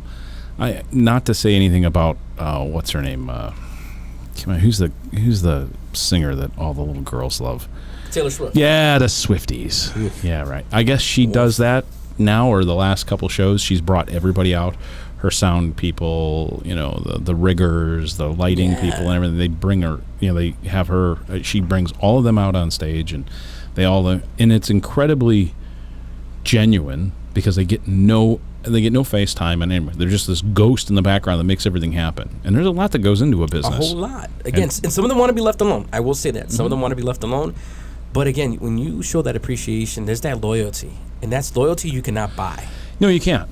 You can't, cannot because buy it's genuine. loyalty. That's how to lead from the front. Yeah, and so when you do that and you take that moment, so like I said, whether I'm at shops or I'm at festivals or I'm at local, whatever the event, I try to make sure that everybody that's noticed, and I'm thankful for them. And again, because they're making my job easier, and I'm having a good time. And like I said, because they can definitely be Can't do it we're without just so them. caught up in ourselves. You're Sure. so worried about my performance, whatever. Yeah, you got to do that. You do have to give a fuck about yourself. But there's just a balance of where you just people that help you make that happen or make that night go off with a hitch. Yeah. Thank them. Yeah. This past weekend event, everybody that was involved in the background, I text each and every one of them when I was at the airport. It don't cost shit to fucking send a text message. Mm-hmm. We're not paying 5-10 cents no more like we used to. But Or it doesn't take you 5 minutes. ABC. Oh, shit. yeah, ABC. click Oh, fucking shit. T9, and you're like, it's just a quick, hey, I appreciate what you did, thank you, da da da da, and then it just goes a long way. Yeah. Because again, you're just acknowledging it, and like I said, it's just something that I think it's a lost art in certain realms that gets forgotten about, and you have to really have that appreciation, just as you have appreciation for this bourbon that we're drinking, appreciation for the cigars we're smoking. You really got to have that appreciation. If I didn't have any, like I could have brought anybody's bourbon up, today on the table, and we could have drank it and had fun and everything like that. But I made a really nice connection with the founder. He's a local guy. Not to say that it has to be local or anything, but he was local. We were able to spend some time with him. He made time out of his day. He came in at like 9:30 in the morning one day, came all the way down from the north side, sat down with Chris and I, and we started sampling bourbons at 9:30. And it was just like, wow. And he spent close to 3.5 hours and was never looking at his watch, was never rude about it and everything. I'm like, all right, here's a genuine dude who's really into the bourbon, who's really into this and that. I said, all right, good. So I'll bring him in and, bring him into the lounge and introduce him to all the people, and then we'll do our event and stuff like that. And it's been a little bit, he's had a rocky start. And, distribution and things like that. Everybody wants to get their stuff on the shelf. But Tough space, yeah. it is. So I like to give back to those who help me or that show me that there's a genuine thing there. And that's one of the reasons why we have that old Navy bell up on the wall, is that most of the time at the end of events or whatever, I'll literally say, like, if a member donated a bottle for the event so that people who didn't bring a bottle could, have something at the thing that they can share. Because we can't sell alcohol in Illinois. It's just one of many Illinois laws that are just, About it. and they just keep going. There's another few today and last month and the month before that. I mean, it's just like this, whatever. We won't get into Illinois politics. But we ring the bell and we let everybody know that please thank the member for bringing in a bottle, and everyone, claps and thanks them and everything, because they're here having a fun time and they're able to drink something because somebody else shared with them. They took money out of their pocket, time out of their day, purchased a bottle, brought it in, and left it there for everybody. And is not looking for any monetary compensation. They're not looking for anything else. They just did it because this is what we do in the lounge. We share, we have fun, and it helps to foster the environment, and it's great. So I make a point of bing, bing, bing, like, hey, who's had bourbon from the day, from the bar? And I'm like, oh, all right, now you need to turn around and say thank you to the member who brought that. And everyone's like, they're all put on the spot, but then they realize it after they like, oh, thanks, yeah, great, thanks, awesome, man, because he covered their butts. Yeah. So same thing. You have to lead from the front. If you're not, you have no respect. No, in the and trench. you're creating that loyalty to them, showing them why they're on the ground startup, going back to like the owner of this company, and that's something that, and a lot of cigar stories I've heard, when these brands started out, they were pounding the pavement hard. So then when they got to where they got, they started giving these shops exclusive. People were like, well, how come he's got a shop? It's like, man, that guy took a chance on me in '96 when no one did it, and went ahead and put my brand. Sure. Or that guy took a chance on me in '04 and helped me be what I am today. Now, obviously, with times, they get busy, they don't get to come around as much, and I know certain shops could probably get upset and be like, oh, they don't go. But it's like, hey, they didn't forget about you. Just times are a little bit different, but at least they're down with you, and because all you they have were to at do the is reach core. out. Yeah. They remember you. Yeah. Like, I've got a couple of those relationships here in the Humidor, and I gotta tell you, I'm it's sure great. the shops that, and this is just me talking, the shops that come to you, or the cigar brands that you might have met at a trade show floor that come in here, if they show that consistency, which you're going to be like, well, I'm going to carry that over this. Yeah, this might sell more because it's so-and-so. But, man, this guy, I could call him. Like, one of those guys that I've always heard about, besides JD, was Eric Espinoza from Espinoza Cigars. And I thought, I'm hearing a story from his camp and him, And then I'm at an actual shop in South Philly, 10 o'clock at night, full-on Italians all around me. It was a fucking blast. Twin Smoke Shop. Shout outs to cousin Anthony. And we're there, and he goes, I'll call Eric right now, and he'll pick up. And he did. He goes, hey, what's up? And I'm like, he goes, no, I was just trying to, da, da, da. He's just talking. But anyways, what I'm getting at is, like, again, you just, I had to flex in front of my bros. Thanks for taking the call, bro. Oh, yeah. And then he he's in the about an order or whatever right. and whatnot. But, again, like, you got those guys, you said, where they show you. So what's going to happen is you're just going to have that brand loyalty. You're going to have that spot, and they're going to always look out for you. I think it's been lost a little bit now, probably a lot more than a little, but I'll try and stay off my soapbox as much as possible. But the COVID boom happened, cigars exploded, and it brought everybody along for the ride. Now there's a million brands. Nobody knows how to run a business. Nobody knows how to run PR. No one knows how to run marketing, and nobody knows how to run relationships. And the relationships is what will make or break you. End of story. Yep. End of story. No. And that goes with everything. Everything. Because I've got relationships with people that I haven't talked to in probably a decade. I could call them right now, and I could get them on the phone, and it'd be like, dude, where have you been? I'm like, I've been hiding. Like, just tell them flat out, like, this is what happened. I fell out of this, or that happened. My kid got sick, whatever. And they're like, holy shit. Why aren't you coming out to the next trade show? I'll try. Just for shits and giggles, just to go hang around with everybody. Because you still have those relationships. And it pisses off a lot of the other people that don't have those and don't know how to nurture those. But we're losing that with this stupid thing. It's leaving. And nobody knows, I harp on my kid all the time. I'm like, pick up the phone. Don't give me a text message. I'm your father. Yeah. It's like, tell me you're home. Okay, great. But pick up the phone. Tell me you're leaving. Pick up the phone. That might be the last time I hear from you. And I want a fucking empty text message? No. I want to hear your voice. I want to hear the inflection in your voice. Like, okay, Dad, I had a rough day, blah, blah, blah. This guy only tipped me a few bucks, so and so. He's caddying right now at a big golf club, right? It's a private club. He got so pissed because the guy, and I'm gonna call him out right now. It was the president of Lenovo. And he was a cheapskate. And my kid hustles. And it's a big course. And it was hot, like 95, 97 degrees. And he fell short.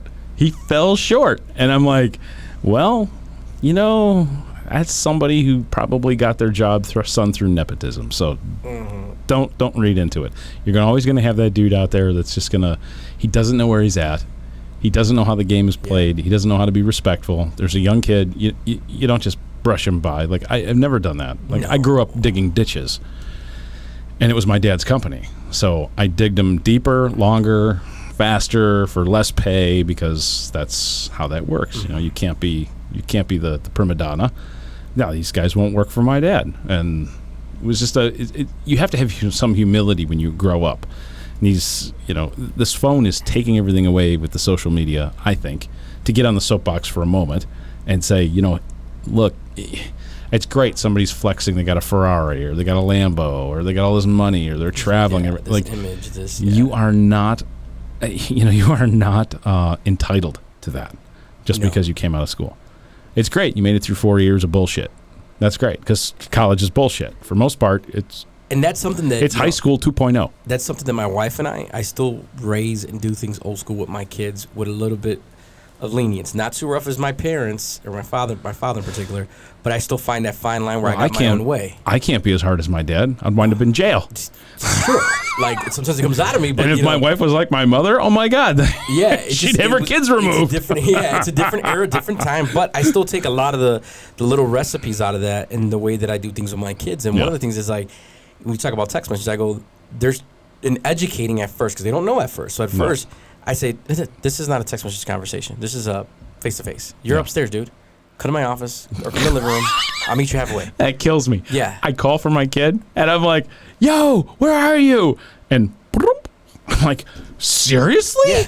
Or you're yelling for them, and then they send you a text. Yeah, that's what he did. He sent me a text, and I'm like, okay. Dude, I had to break that shit This fast. is done. This is done. My wife and I, shout out to my wife, she's also a main driver of this. We stopped that shit fast and laid down those guidelines to the point to, like, I'm out of town this weekend. He calls me. And he was like, hey, I just wanted to check how you're doing. How's the event? Have you started? I'm like, cool. Where, again, back in the day, he would have just said, everything cool? Everything going good? You know, and I appreciate that. My little one's starting to learn. He's only 11, so we're still trying to curb him because he's just got a phone. And he said, so you got to, like, we do the screen time. Thank God for screen time because it locks it and he puts it down. One thing I will give him, he can walk away from it, unlike some of his friends where they can't. Well, that's good. But spending my enough wife time and outside. we're like, hey, we got to here's the schedule. We got to find this break. So like I said, my oldest, or sometimes he'll get a little lost, and he's real big, and he just turned 18, and I just back in March. He's real big into like stocks and crypto and all this stuff. So he'll start looking at forums and Discord groups, and I go, hey, come back. And he'll know, or he'll shut it down himself. But if I didn't do that, I let them to their own accord. Yeah, it'd be a different situation. You lose them, and you don't want to do that. And again, it's like you were saying. You want to go ahead so the day that your son becomes a golfer and there's a caddy there, he looks out for him. You know what I mean? And it's just a thing where it just depends on how folks are raised. And everybody raised their own thing. I don't yuck nobody else's yum. But it's like sometimes when these are going to be future people that we're. It doesn't take a village. It takes a mom and a dad. It takes a family to raise a kid. My mom used to always say school is always at home first. Yeah. Like, I don't send my kids to school for them to raise them and teach them. As much as they try to push stuff on them and try to get them to do things and teach them stuff, I still, when they come home, I show them other stuff. I expose them to other things where they're like, oh, okay, so you see both sides of it. Where there's just some folks where, man, and I don't know, again, not to get into that whole realm of things, but I think nowadays some parents, they tend to just leave their kids at their own accord too much, and you still have to be involved in their lives. Like I said. Latchkey kids today are not what they used to be. Because that phone pulls them. Yeah. So outside of the DJ, outside of cigars, what's your other thing? It's the big mics. What would you take? Tiny mics, big sticks. I keep getting the two mixed up. So I've got a friend, and it's a husband and wife, right? So I've known them both equally at the same time, right? So his name is Neil and her name is Sue, and for some reason it turns out to Seal and New. And it's the weirdest thing because they always think I'm fucking blitzed out of my mind because I used to be a massive drinker, like massive, like it was nothing. I'm gonna polish off a bottle of Knob Creek around the fire pit, when you go out four-wheeling or whatever, and it'd be gone in a couple hours, and so I'd be like, so they're like, Seal. yeah. So I'm like, hey, what's up, Seal and New? Hi, and they're like, are you blitzed? I'm like, no. Why? They're like, you just called me Seal and her New. Oh, sorry. It said. Yeah. It said. No, flip. I get. No, yeah. It said flip, but yeah, tiny mics, big sticks.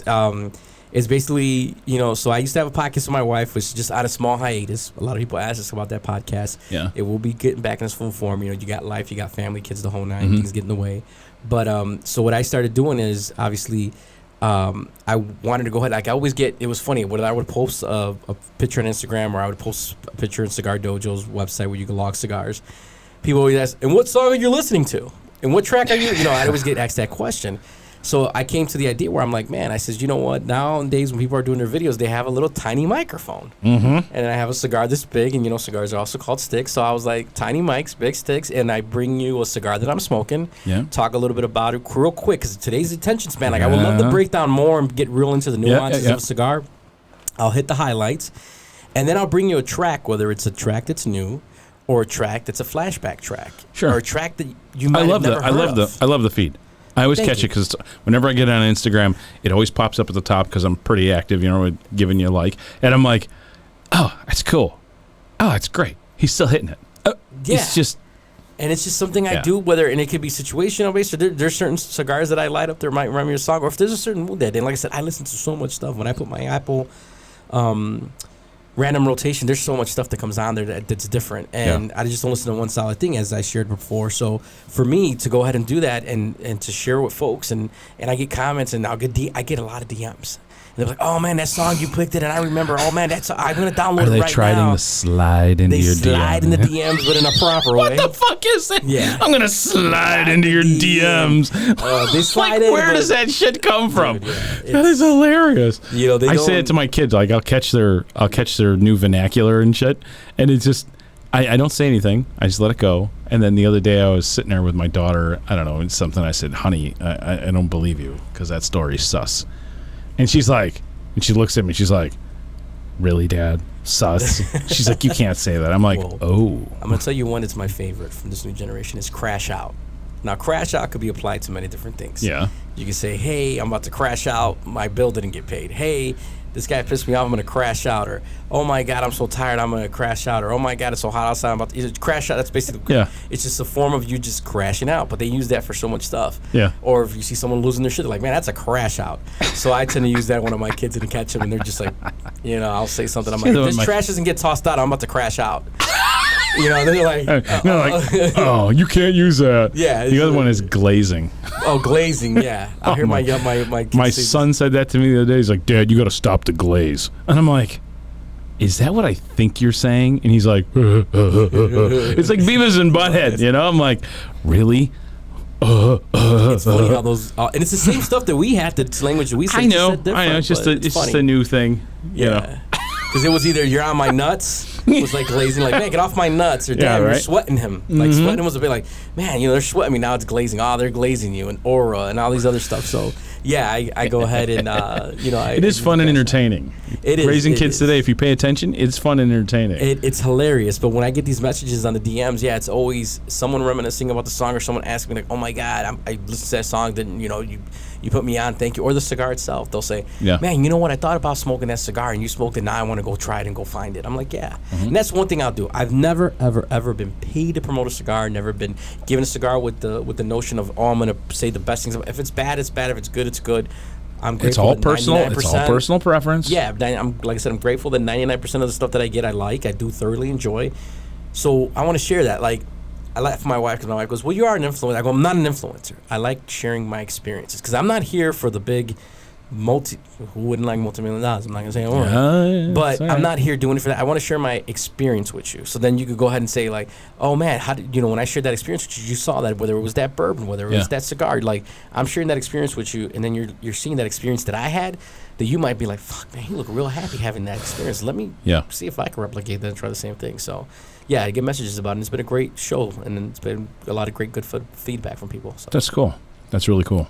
That happens a lot in the lounge. The guys will come in, they'll bring a bottle, they're like, oh, this is great, I love it. And I have no problem with tasting it. Like, oh, no, just get just a little bit, thank you.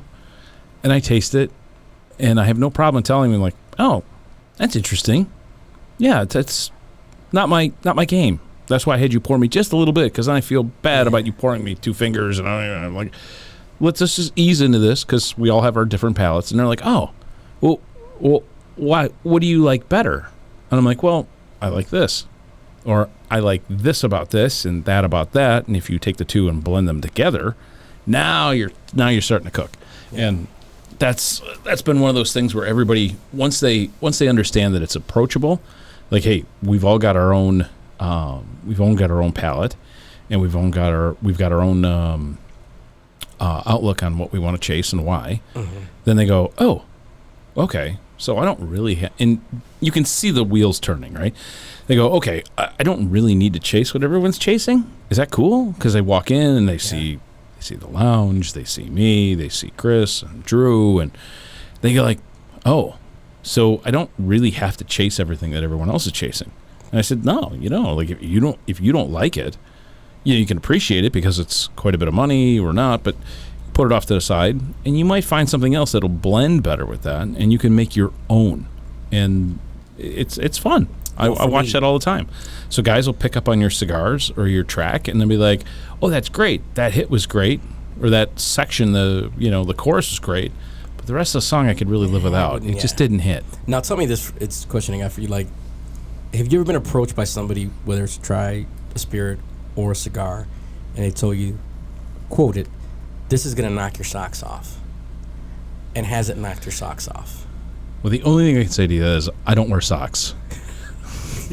I've stopped. I've started watching too many reruns of Miami Vice, and Don Johnson to me is just, hey man, it's just fucking cool, right? So, I know where you're going with that, and yes, and I say to him, I said, well, I don't have a very big palate when it comes to like or dislike. It's very narrow because I don't get a lot of time. And I kind of preface it that way. Like, I don't have enough time to really have 2 or 3 of these sticks to fall in love with it or to understand it. Mm-hmm. So if it doesn't hit right away, because I'm operating a business, and 12, 14 hours a day, it's a lot of like loading and unloading equipment. That sucks. It's not part of your favorite. The loading in is fine. It's the Unloading, 'cause yeah. You're tired and everything. You're just like, let Yeah. me just put it on the fucking tub. Mm-hmm. But so for me, 100% of the time when someone comes up to me and they say, this is going to knock your socks off, it doesn't knock my socks off. Not because now they put that expectation there, but it just doesn't. And I always feel bad when they say it, because as soon as they say it, it's just been... I think try for me, and maybe like somebody might hand me something soon and it might knock my socks off. It might. I keep my eyes open, my ears open, my mind open. And I go, okay, but just understand that I've got this going on and that going on, so I might not be able to devote enough time to it. But I will tell you this: I will give you my honest thought, and it's mine. Yeah. And if you love this, that's awesome for you. I don't belittle anyone on like, hey man, I like acid. Great. It's great. I mean, I had a few in my day. I can't say that I haven't, because that'd be an absolute lie. It was a gateway. And, kudos to JD. Like, he blended something. He put something together that everybody could get behind. And then after a while, they're like, hey, let me get into something else. Or let me get into something more traditional. Let me understand this a little more. So I try and tell them right out and fat. Like, hey, I'm going to give you the God's honest truth, because I don't have time in my life for bullshit and to fluff you. It's not going to do you and I any good. No. And if you hate me for it, great. If you don't, wonderful. Well, yeah, and there's been, for me, acid, we talk about things that you just go back to the core. So it was in a whole special place in my heart.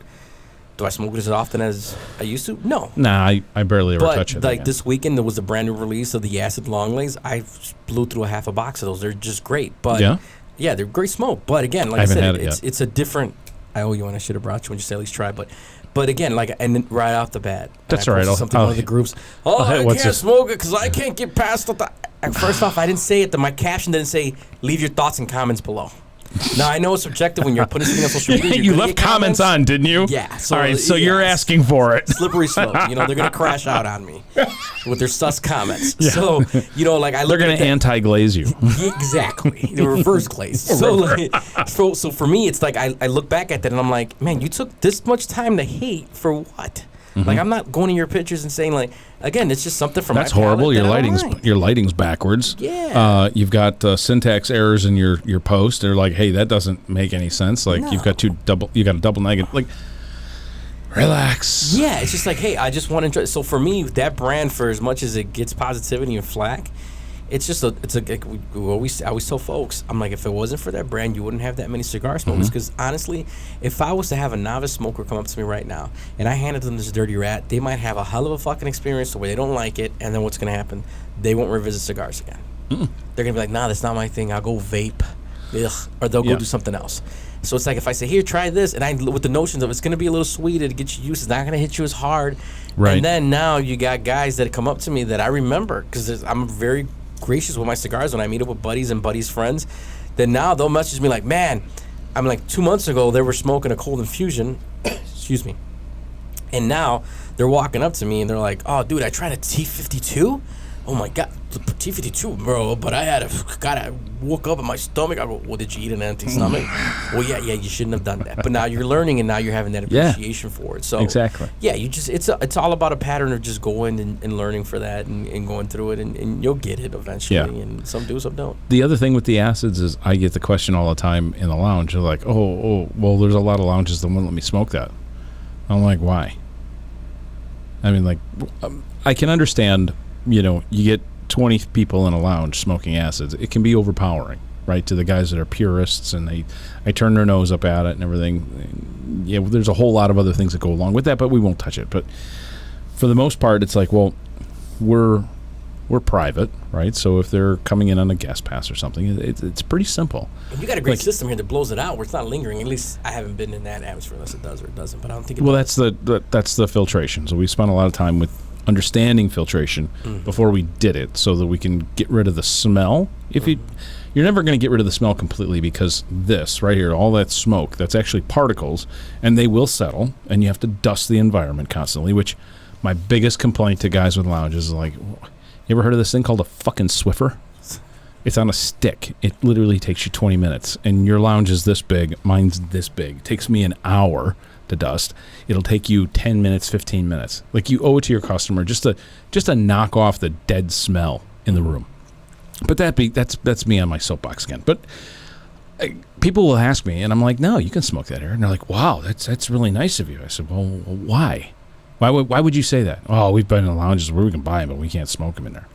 And I said, well, I'm sorry about that, but it's I can understand the other parts and pieces of it, and like I said, we won't go into it, but it's like, well, how else are you going to get somebody excited by putting them, other than putting them in an environment where there's other guys smoking or other people smoking other things?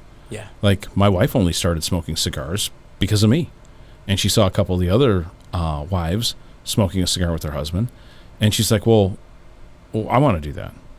I'm like, okay. So I found her something very light, and she fell in love with a couple different things, very, like a Lancero. Loves that. Half Lancero. She just, yeah, great. And she's getting used to it, and she enjoys it, and she's starting to understand it. But how else do you get somebody in the room to understand the culture and understand the experience other than being, guiding? That's all I can say is you have to be a guiding light to somebody. And by telling them, you can't smoke that shit in here. Well, now all of a sudden you've said to somebody, well, you can't smoke that in here. Okay, well, you just called my cigar shit, and that's what I'm smoking, so I'm not going to come back. Yeah, it's bad. Or I already took your money, and then I told you after the fact when you went to go cut it, I go, but you can't smoke it in here. Yeah, that's... And a lot of these shops, that's their number one seller between Acid, between Deadwood, which Deadwood's another brand. Deadwood's another great brand. They get confused because they think it's infused, and it's not. It's just pipe aromatics that's in there. And they're like, it's not an infused cigar. So it's like, but again, like there's a lot of women that I've seen love the Leather Rose. Yeah. Leather Rose is a great Fat smoke. Bottom Betty, Leather Rose. Sweet Jane, Crazy Al, and they enjoy it, and it's, again, now... Like, what that whole series is referred to, right? Yeah. Deadwood Sisters, yeah. No. You know it. As soon as I say it, you're going to be like, oh, yeah.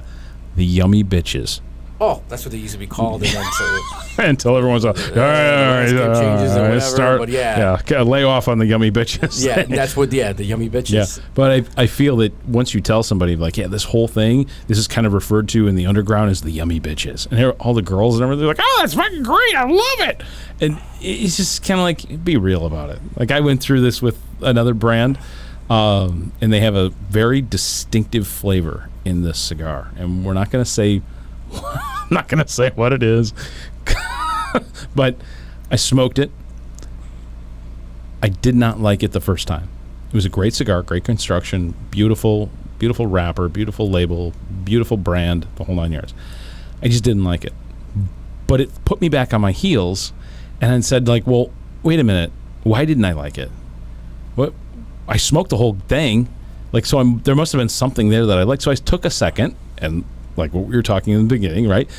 We have the time, we have the understanding, we're allowing ourselves, a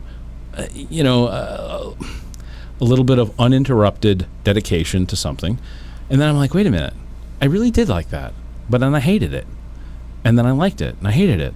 And I'm like, oh, it's like that girlfriend. And it dawned on me, and it was like, oh my God, it's like that girlfriend. I love you. I hate you. I never want to see you again. And then a couple days later, you call her and you're like, hey, what are you doing tonight? You want to come over? It's that love-hate thing, right? And then I started figuring out why. And it was because it had this like saltiness in the background that kept coming in and out. And I was like, oh, that's kind of like a sweaty gym sock soaked in seawater. And then I'm like, wait a minute. That's really interesting. It broke the mold for me. Like, wait a minute. And then I started looking into more Brazilian tobaccos that are grown on the coast because it's such an interesting flavor, that saltiness. And it's not salty, it's more like a briny, that sea brine, that you catch when you're out on the beach. And then it dawned on me, I was like, oh, this reminds me of being on a beach, because you always have that that salt air in your tongue, on your food. If you're sitting by the beach, your eggs don't taste right. It's all there. Out there. Right, exactly. But it's fun. When I explain that to people, they're like, and you like that? I was like, oh, you got to try it. Or even like you were just explaining that breakdown right there, where when I start educating, buddies of mine that are novice smokers, and I tell them how, it depends where the tobacco's grown and nutrients and this and that and the third, because, again, you get is that a Cuban? Oh, my God. They're not what they used to be. They're your mass, But again, it's, They've run their soil out. yeah, and They've it's run just the like soil there out. was a prime area. Sun's always beating on the farms. They're able to grow great yields now. Nicaragua's got that great volcanic soil. Dominican Republic's got their own thing going on out there too. You got the stuff down in Brazil, as you're mentioning, Yeah. Mexico, And you got the- Indonesia. You got the Honduran stuff. The Honduran Honduran stuff that's- soil is really starting to bring a lot of these different seeds back to life. Yeah, and that's why for me it was like learning about when cigars are blended versus just a one-dimensional cigar.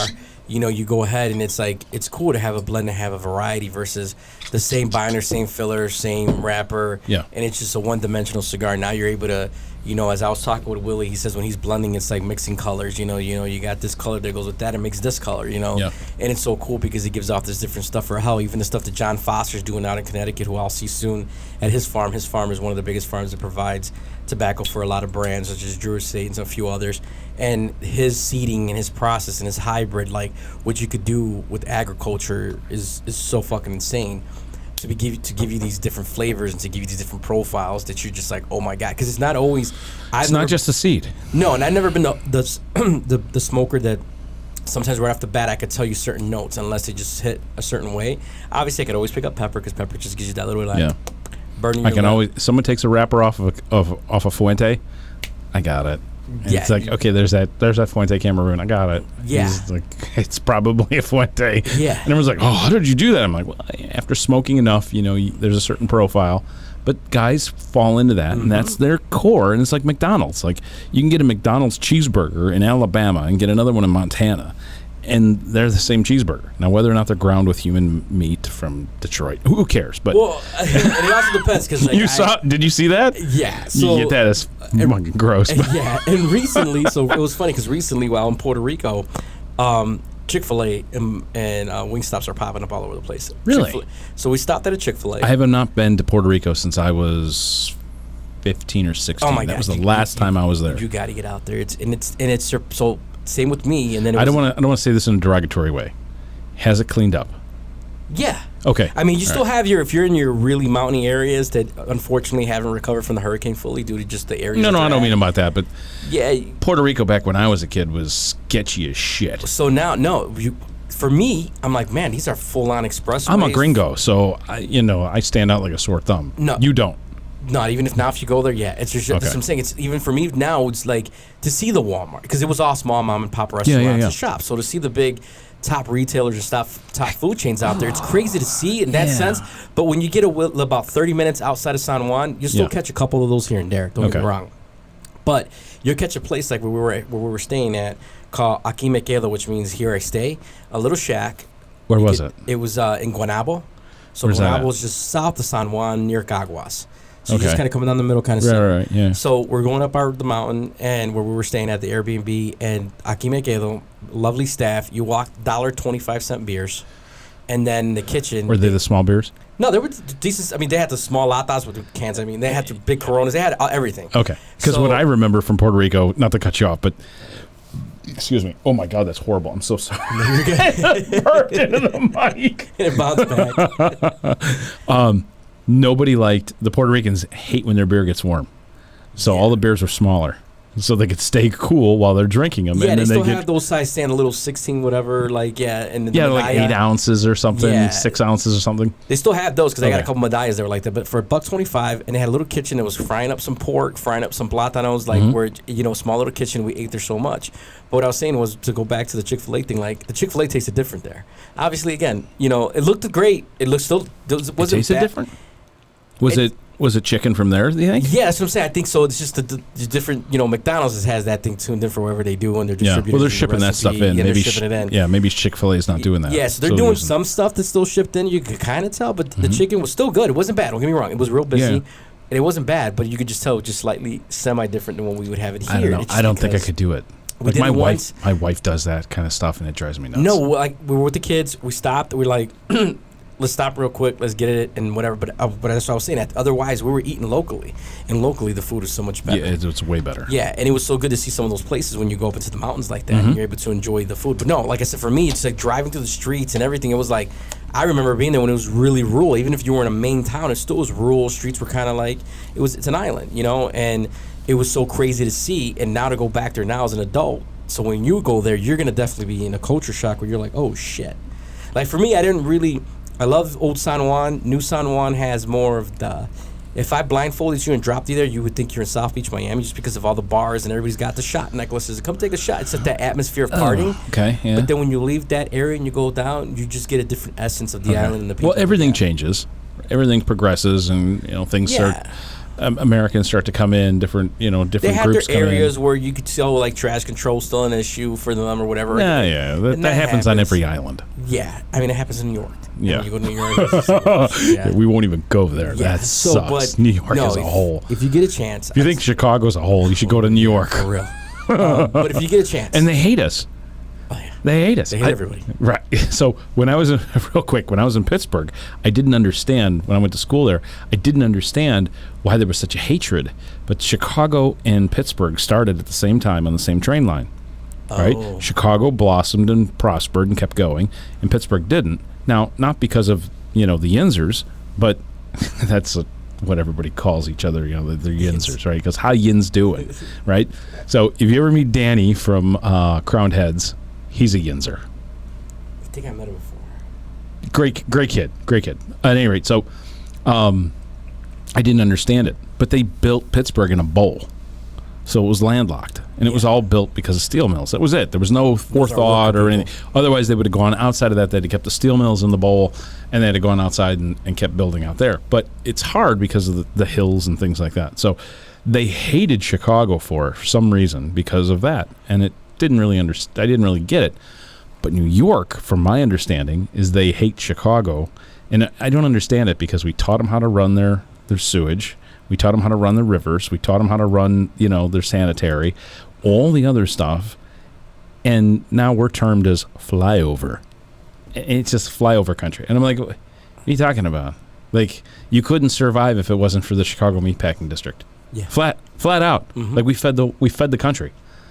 So With that great central bouncing point. So yeah, Right. there's always going to be this rift between us and them. They have their own way of doing things. But yeah, I've been there so many times. And it's just like great people, but there's some other people that are it's like a 50-50 thing. Yeah. To me, it's a 50-50 thing. Like, I It's- run into people, and it's like some dude's giving me attitude, and I'm like, hey, man, I'm from Chicago. Give me a break. And they're like, oh, yeah, Chicago's this big. I said, actually, New York's this big. Chicago is this big. Yeah. You got to kind of, like, put it in perspective. Like, you guys go this big and up, and we go this big and out. Yeah. Yeah, like, so when you see it from the air, like, fly into Chicago at night, and you see the colors of the lights. They're all that amber, orangey color, and then all of a sudden you see white.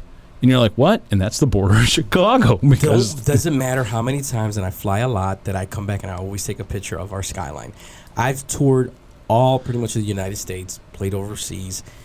Our skyline is just a skyline that's indescribable to people. It really is. Lakefront, it's just different. well, we have the area, so that allows it to be very nice and very diverse, whereas everyone's not, like chasing for height, or you can't see any other buildings. We're and not super stacked teeny. up on We're top not- of each yeah, other. exactly. Yeah, there's a whole lot that comes into play there that folks don't realize. And again, like I said, New York's got iconic buildings, but for an iconic, staple like skyline, when you come in that plane, and if your plane does that loop around the lakefront Yep. to come back, Goes into out O'Hare, over the lake and loops you back see into all O'Hare. that, You're like, and oh. the other night I left I had an event that I had in Detroit last weekend. I'm sorry.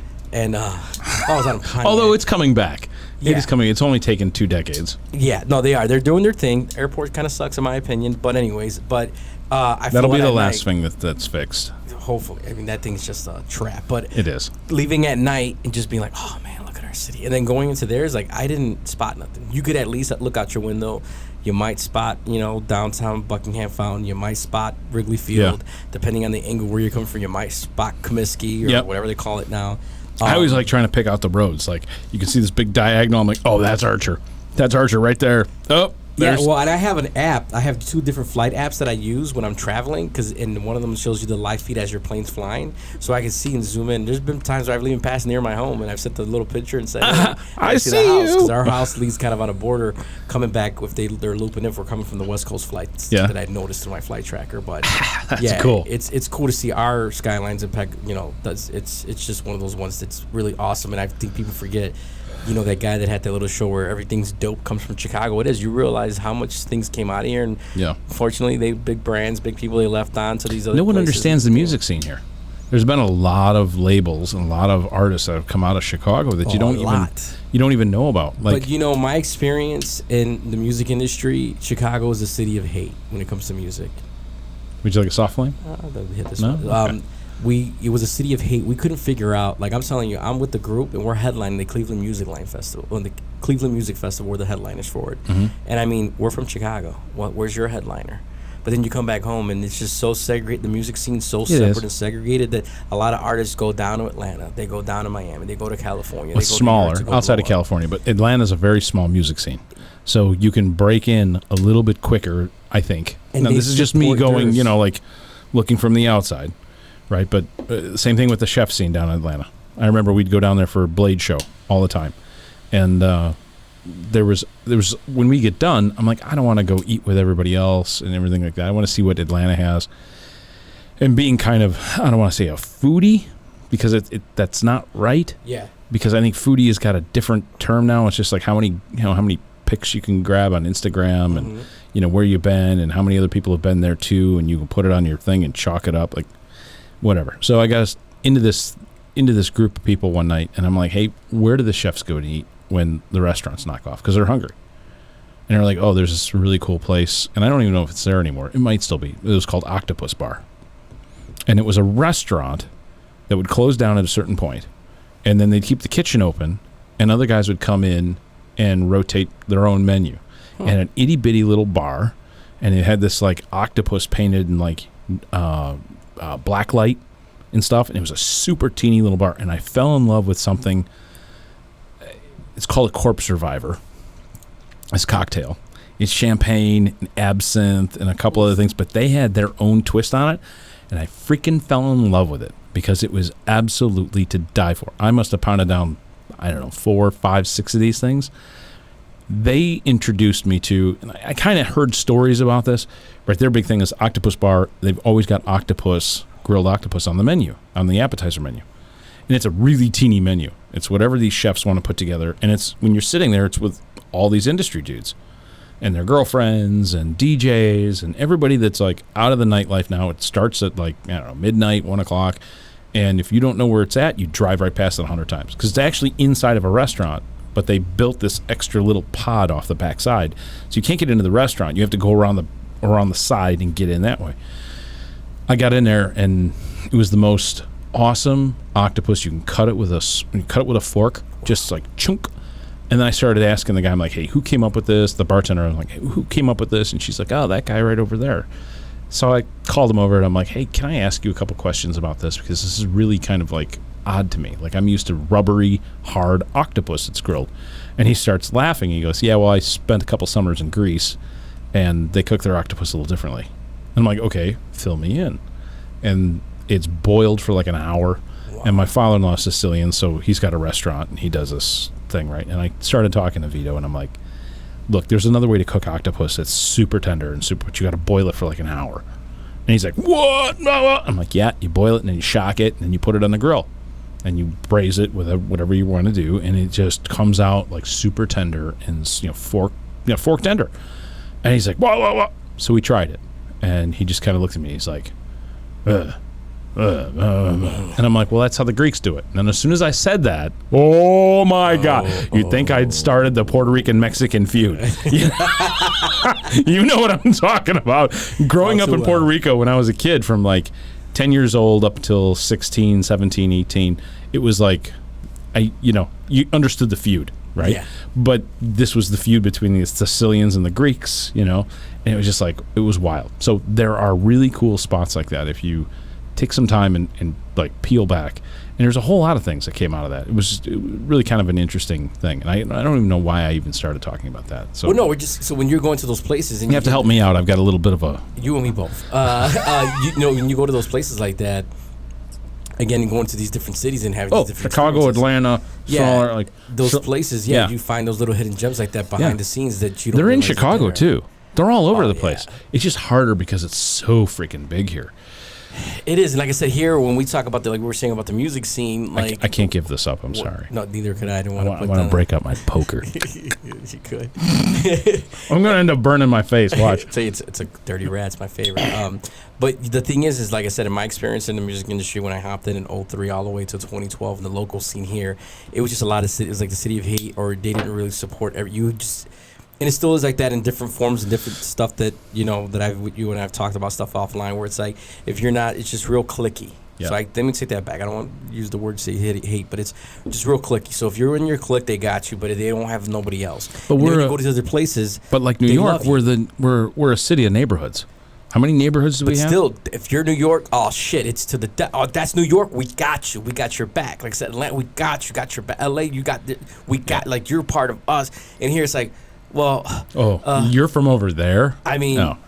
as much as a controversial artist he is, like Kanye West had to go to New York to do his thing before they started showing him all this love on both sides. I mean, the north side and the south side of Chicago, before they started showing him love on both ends. Otherwise, he was here like a hamster running the wheel. No one was paying him no attention. one was on the paying any south side. attention.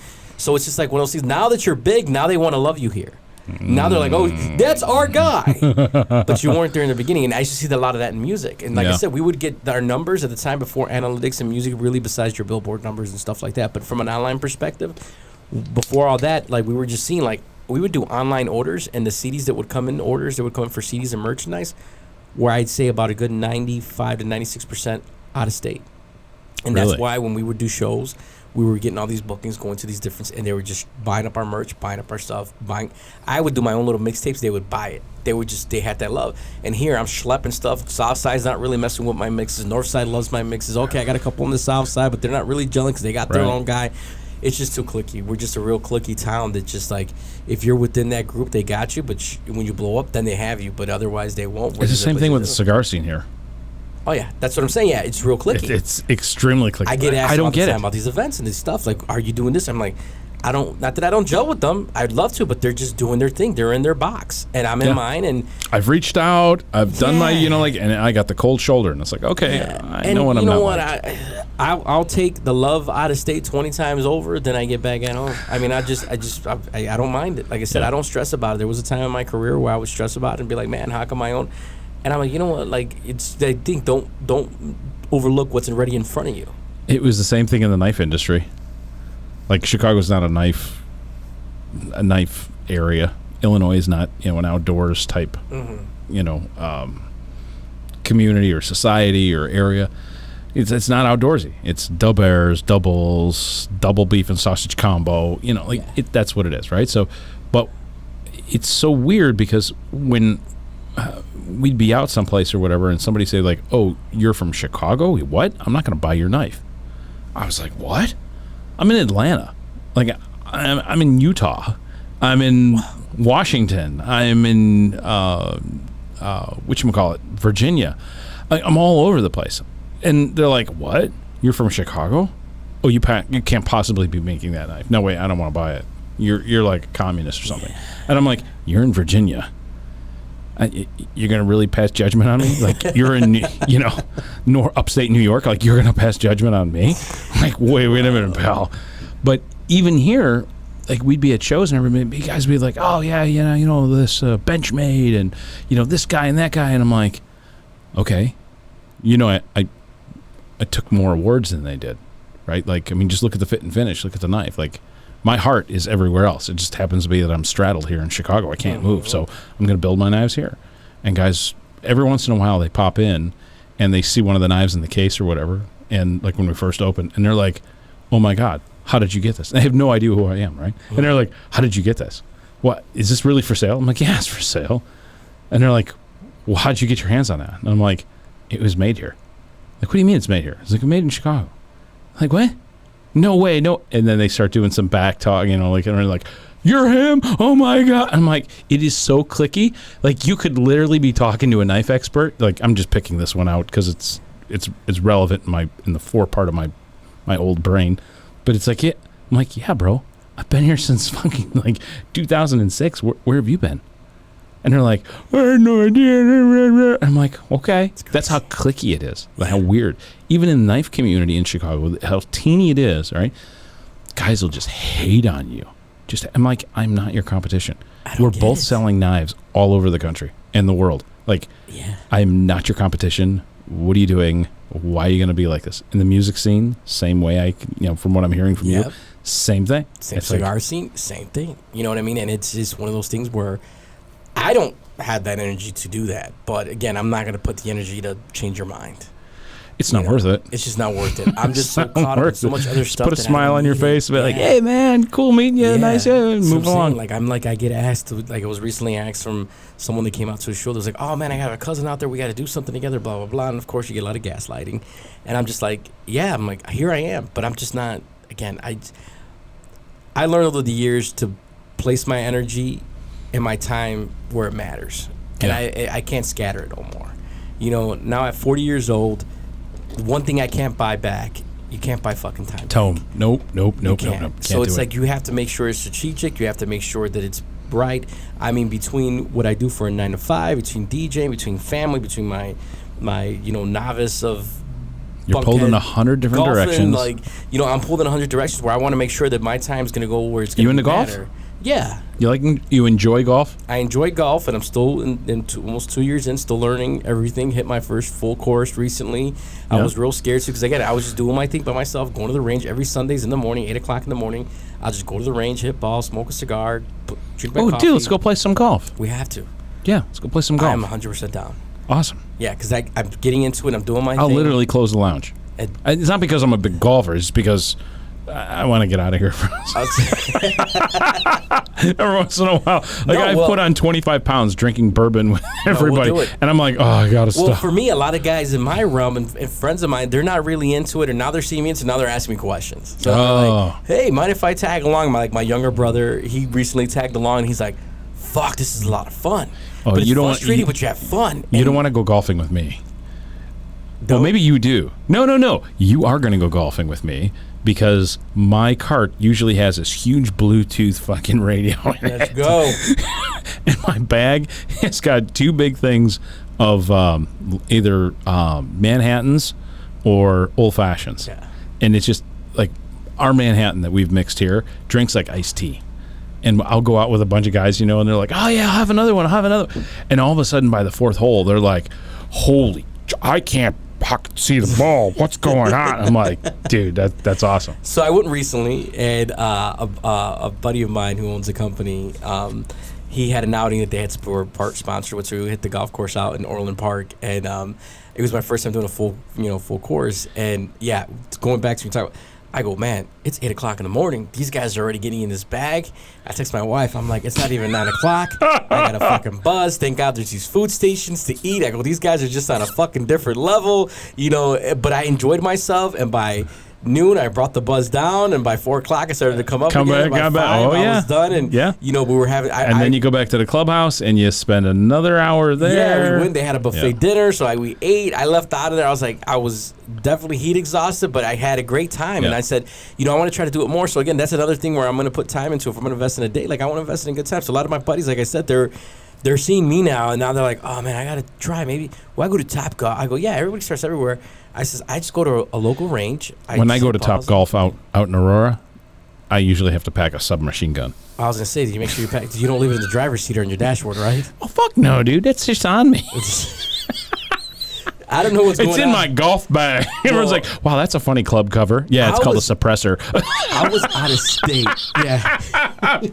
I'm totally joking. Take the bag. I was out of state, and that specific Top Golf has history because it's making the news of guys showing up and they're leaving their guns in their seat or I on the know. dashboard. Like, how the fuck do you do that? I don't. And the cops just drive by and they just get out of their car and they walk the Bingo, lot and they're like, man. oh, look at that. There's a You know, clock with a that's- switch. Yeah, it's like right Welcome there to near Chicago. Naperville. Yeah, and I'm like, I go, oh my God. So I tell these guys, I say, I'm like, no, go to, you have fun. It's a little bit different. It's not going to be as a party atmosphere.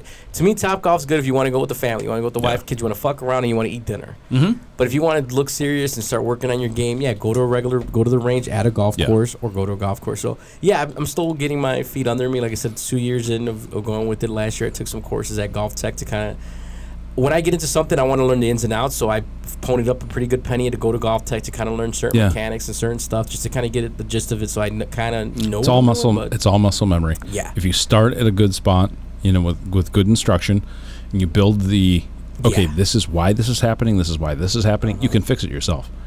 Like, for the longest time, I was taught without any technology or anything, and this is going back to, like our technology portion there, but my son was big into golf. He really wanted, so I said, all right, fine, let's do this. And I grew up golfing. I wasn't a great golfer, but I was above average. Let's just put it that way. And I'm like, hey, kid, you're doing this wrong, you're doing that. And he was just like, I run every day, you know what? I'm like, all right, fine, whatever. So the club pro at this particular club, he started ghosting us all the time because we were just kind of fun to be around. And he'd walk up to the bag and pour himself a cocktail and, So he like, oh, Will's dad is fucking fun to be around. He's always got music. He doesn't take it too seriously. This is great. I don't have to be around all these pretentious peckerwoods who are coming out on a public course, and like you're not doing the flexing, they're like, look at my shirt, look at my shoes. And like, give me a break, dude. So, and I'm like, no, you're doing this wrong. And you're doing that. And he's like, right. So I, just out of stupidity, I was sitting there with the golf pros in the cart with me. And I'm like, oh, God. So I went up and I grabbed his 7-iron. And now he was short, right? So it's a youth club, right? So I grab it in my left hand. I got my cocktail in my right hand and my cigar in my mouth. And I'm like, kid, when you know how to like, oh, look at that. Is that on the green? Oh, my Lord. It's 4 feet from the hole. Club pro's like, what are you doing? Like, why aren't you here? I'm like, dude, I don't take this seriously. This is a hobby. Yeah. This is fun. I can't chase it like you guys do. And he's like, oh my God. I'm like, don't ask me to do it again. It was just because I was limbered up. I was loose. I was like, didn't think about it much. And I just fell back to my motor, that motor skill that you had built up, and it just clicked. And then for the next 3 weeks, we were on the golf range and whap, massive slice. I'm like, whoa, how's that happening?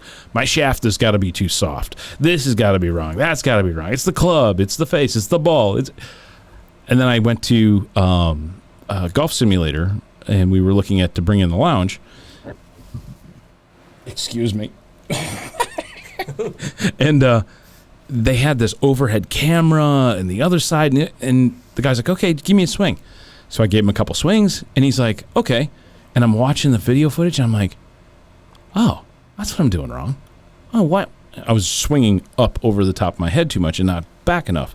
So I wasn't coming I wasn't coming across on the ball. I was coming down on the ball, which opens up the club face no matter what you do, and just schwat, there it goes, right? And I'm like, oh, I fixed my golf swing in a matter of 20 minutes, and it was just like laser. Like, oh, I want it over there. Ooh, there we go. Oh, I want it over there. Ooh. It's just the muscle memory, and then understanding why the club has to be at a certain angle above your head to your shoulders. And it doesn't. It's not about power. It's not about power. Guys get out there and they're like, crush it, 300 yards, kabow. The coach I had, he was real awesome. And he looked at me at one of the sessions and he goes, hey. And I stopped. He goes, these clubs are fucking expensive. And I'm like, uh-huh. And he goes, you paid good money for them. They could do the work for you. Yeah. Don't go crazy. And then when he said that, I'm like, he goes, just make sure you keep your eyes. You're coming down, you have your swing path, move your hips. Let the fucking club do the work for you. There's a reason why they were that expensive. Dude, this cello's really yellow. Oh, that's going to age real good for you. I'm fucking with you. And it does. No, it does have a little yellow there. Yeah, these were from the first release when they first came out. Nice. With these Undercrowns when they first had the anniversary Oh, release. goddamn, dude, that smells like It's a good smoke. rhino shit and stale water. Oh, that's awesome. You're just going to knock your socks off. It's totally going to knock my socks off. Everybody, when they come in and they hear a couple of the members and we talk about, oh my God, that's super poopy. And they're like, what? I'm like, oh yeah, that's poopy. That's going to be a great cigar. And they're like, what? I'm like, smell it. Tell me if that doesn't smell like an elephant or like the pachyderm enclosure at the fucking Brookfield Zoo. Yeah. Like, smell that. And they're like, oh, it does. I'm like, it's got to smell like rhino shit and hay with water. And if it does, I'm like, for a dark Maduro, oh, that's beautiful. Now let me chop my finger off with your cutter. There you go. But yeah, I mean, it's, going back to that, like, and the thing with the muscle mechanics is if you don't do it, because then after winter came, because unfortunately Midwest, we have shitty weather, you can't go out. Yeah, there's You indoor lose a lot. simulators, but you kind of lose it. When I hopped back in for this game, I was so off my ass, and I had to take a couple weeks where I had to start getting back to start hitting again. I was like, okay, I think I'm still slicing a bit, but now I'm getting back the muscle memory of what I was doing. And yeah, it's a great game. It's frustrating. You yell sometimes, but again, it's totally you disconnect frustrating. and you have fun. Like I said, I'm not going out there to be the next Boog Shambi. I'm not out there to go out there and be, Tiger Woods or anything like that. Like, I let Colin Morikawa and Tony Finau, they could do their thing. Like, because even when they're doing the videos where they would put me up against them, like, look, this is how they swing, and they swing, I'm like, I'm just trying to do me and just have some fun. Like, I'm trying to look for. If you go out there with the expectation of having fun and being with your buds or having some family time, it's great. Think about it. When you were in your teens into your 20s into your 30s, and if you're not doing different experiences or doing different things in life, and you're still doing the same shit, like, I got buddies of mine that I shit you not, like, we're all starting to turn 40. I was one of the first ones to turn 40, and they're still going to nightclubs. It's like, why? Like, that shit was for the 20s. I go get some bourbon, go to a lounge, go smoke a cigar, go to, like, you know what I miss is a lounge. Yeah. A cocktail lounge.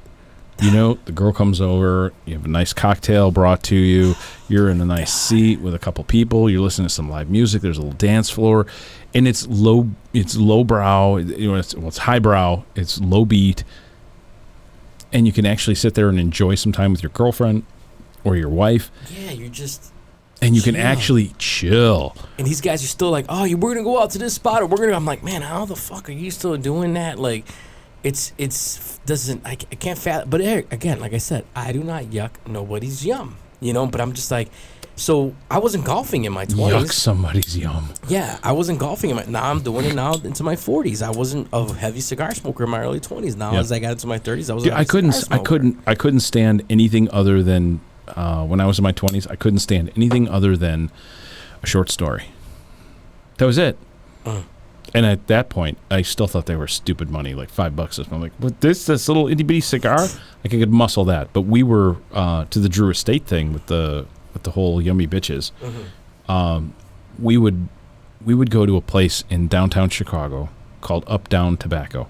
You know it. Yeah, shout out to Phil, the whole team, Phil Marquita, good people out there. So I would go there back before Phil, and there was a old guy with a big beard. John was his name. He had a biker vest on, and like his mustache was stained from the menthol cigarettes that he smoked and shit. And so we walked in there one day and we're buying cigarettes from all over the world, right? Because I can't remember her name, who owned the shop beforehand. I forget, and they always pay her homage at events, which I always think is awesome. And I feel horrible because we were there all the time. At any rate, so there's cigarettes from all over the world, right? So we'd smoke all these different weird cigarettes. The old Dejarms that came in a tin. They were big and fat and white, and turns out they had like almost 10% hash in them, and nobody knew. Get you high as a kite and shit. But John started showing us how to roll our own cigarettes, and he's like, "Oh, well, you got to blend a little bit of this, and a little bit," and started showing us all the different cigarette tobaccos. Well, right off to the side was all the pipe tobaccos, and I'm like, "Well, can we put some pipe tobacco in there too?" And he's like, "Shit, yeah, why not?" It's like your cigarette. Go right ahead. So we would start putting in like raspberry and buttered rum and all sorts of shit inside with the cigarette tobacco. And we'd roll them, and we called them crowd pleasers. And we'd literally be at the bar with this little Rizla metal tin that fit in your back pocket. It was like shaped. You'd pound everything in there, put the paper in there, and close it, and book, out popped a cigarette. And we'd sit there and we'd smoke these things at a bar. And all the girls would be like, "Oh my God, what is that?" And it was like shooting fish in a bucket. I'm like, "What do you mean? It's a cigarette." "It's not a joint." "No, it's not a joint. It's a cigarette." "I've never had one of those." "It's a hand-rolled cigarette." "Yeah, it's got some pipe tobacco in it and some other stuff and everything." And they're like, "Oh, wow, I want one." I'm like, "Okay." So by the second or third cigarette, I'm like, "All right, whoa. You got to slow your roll here, honey. You got to buy me a cocktail."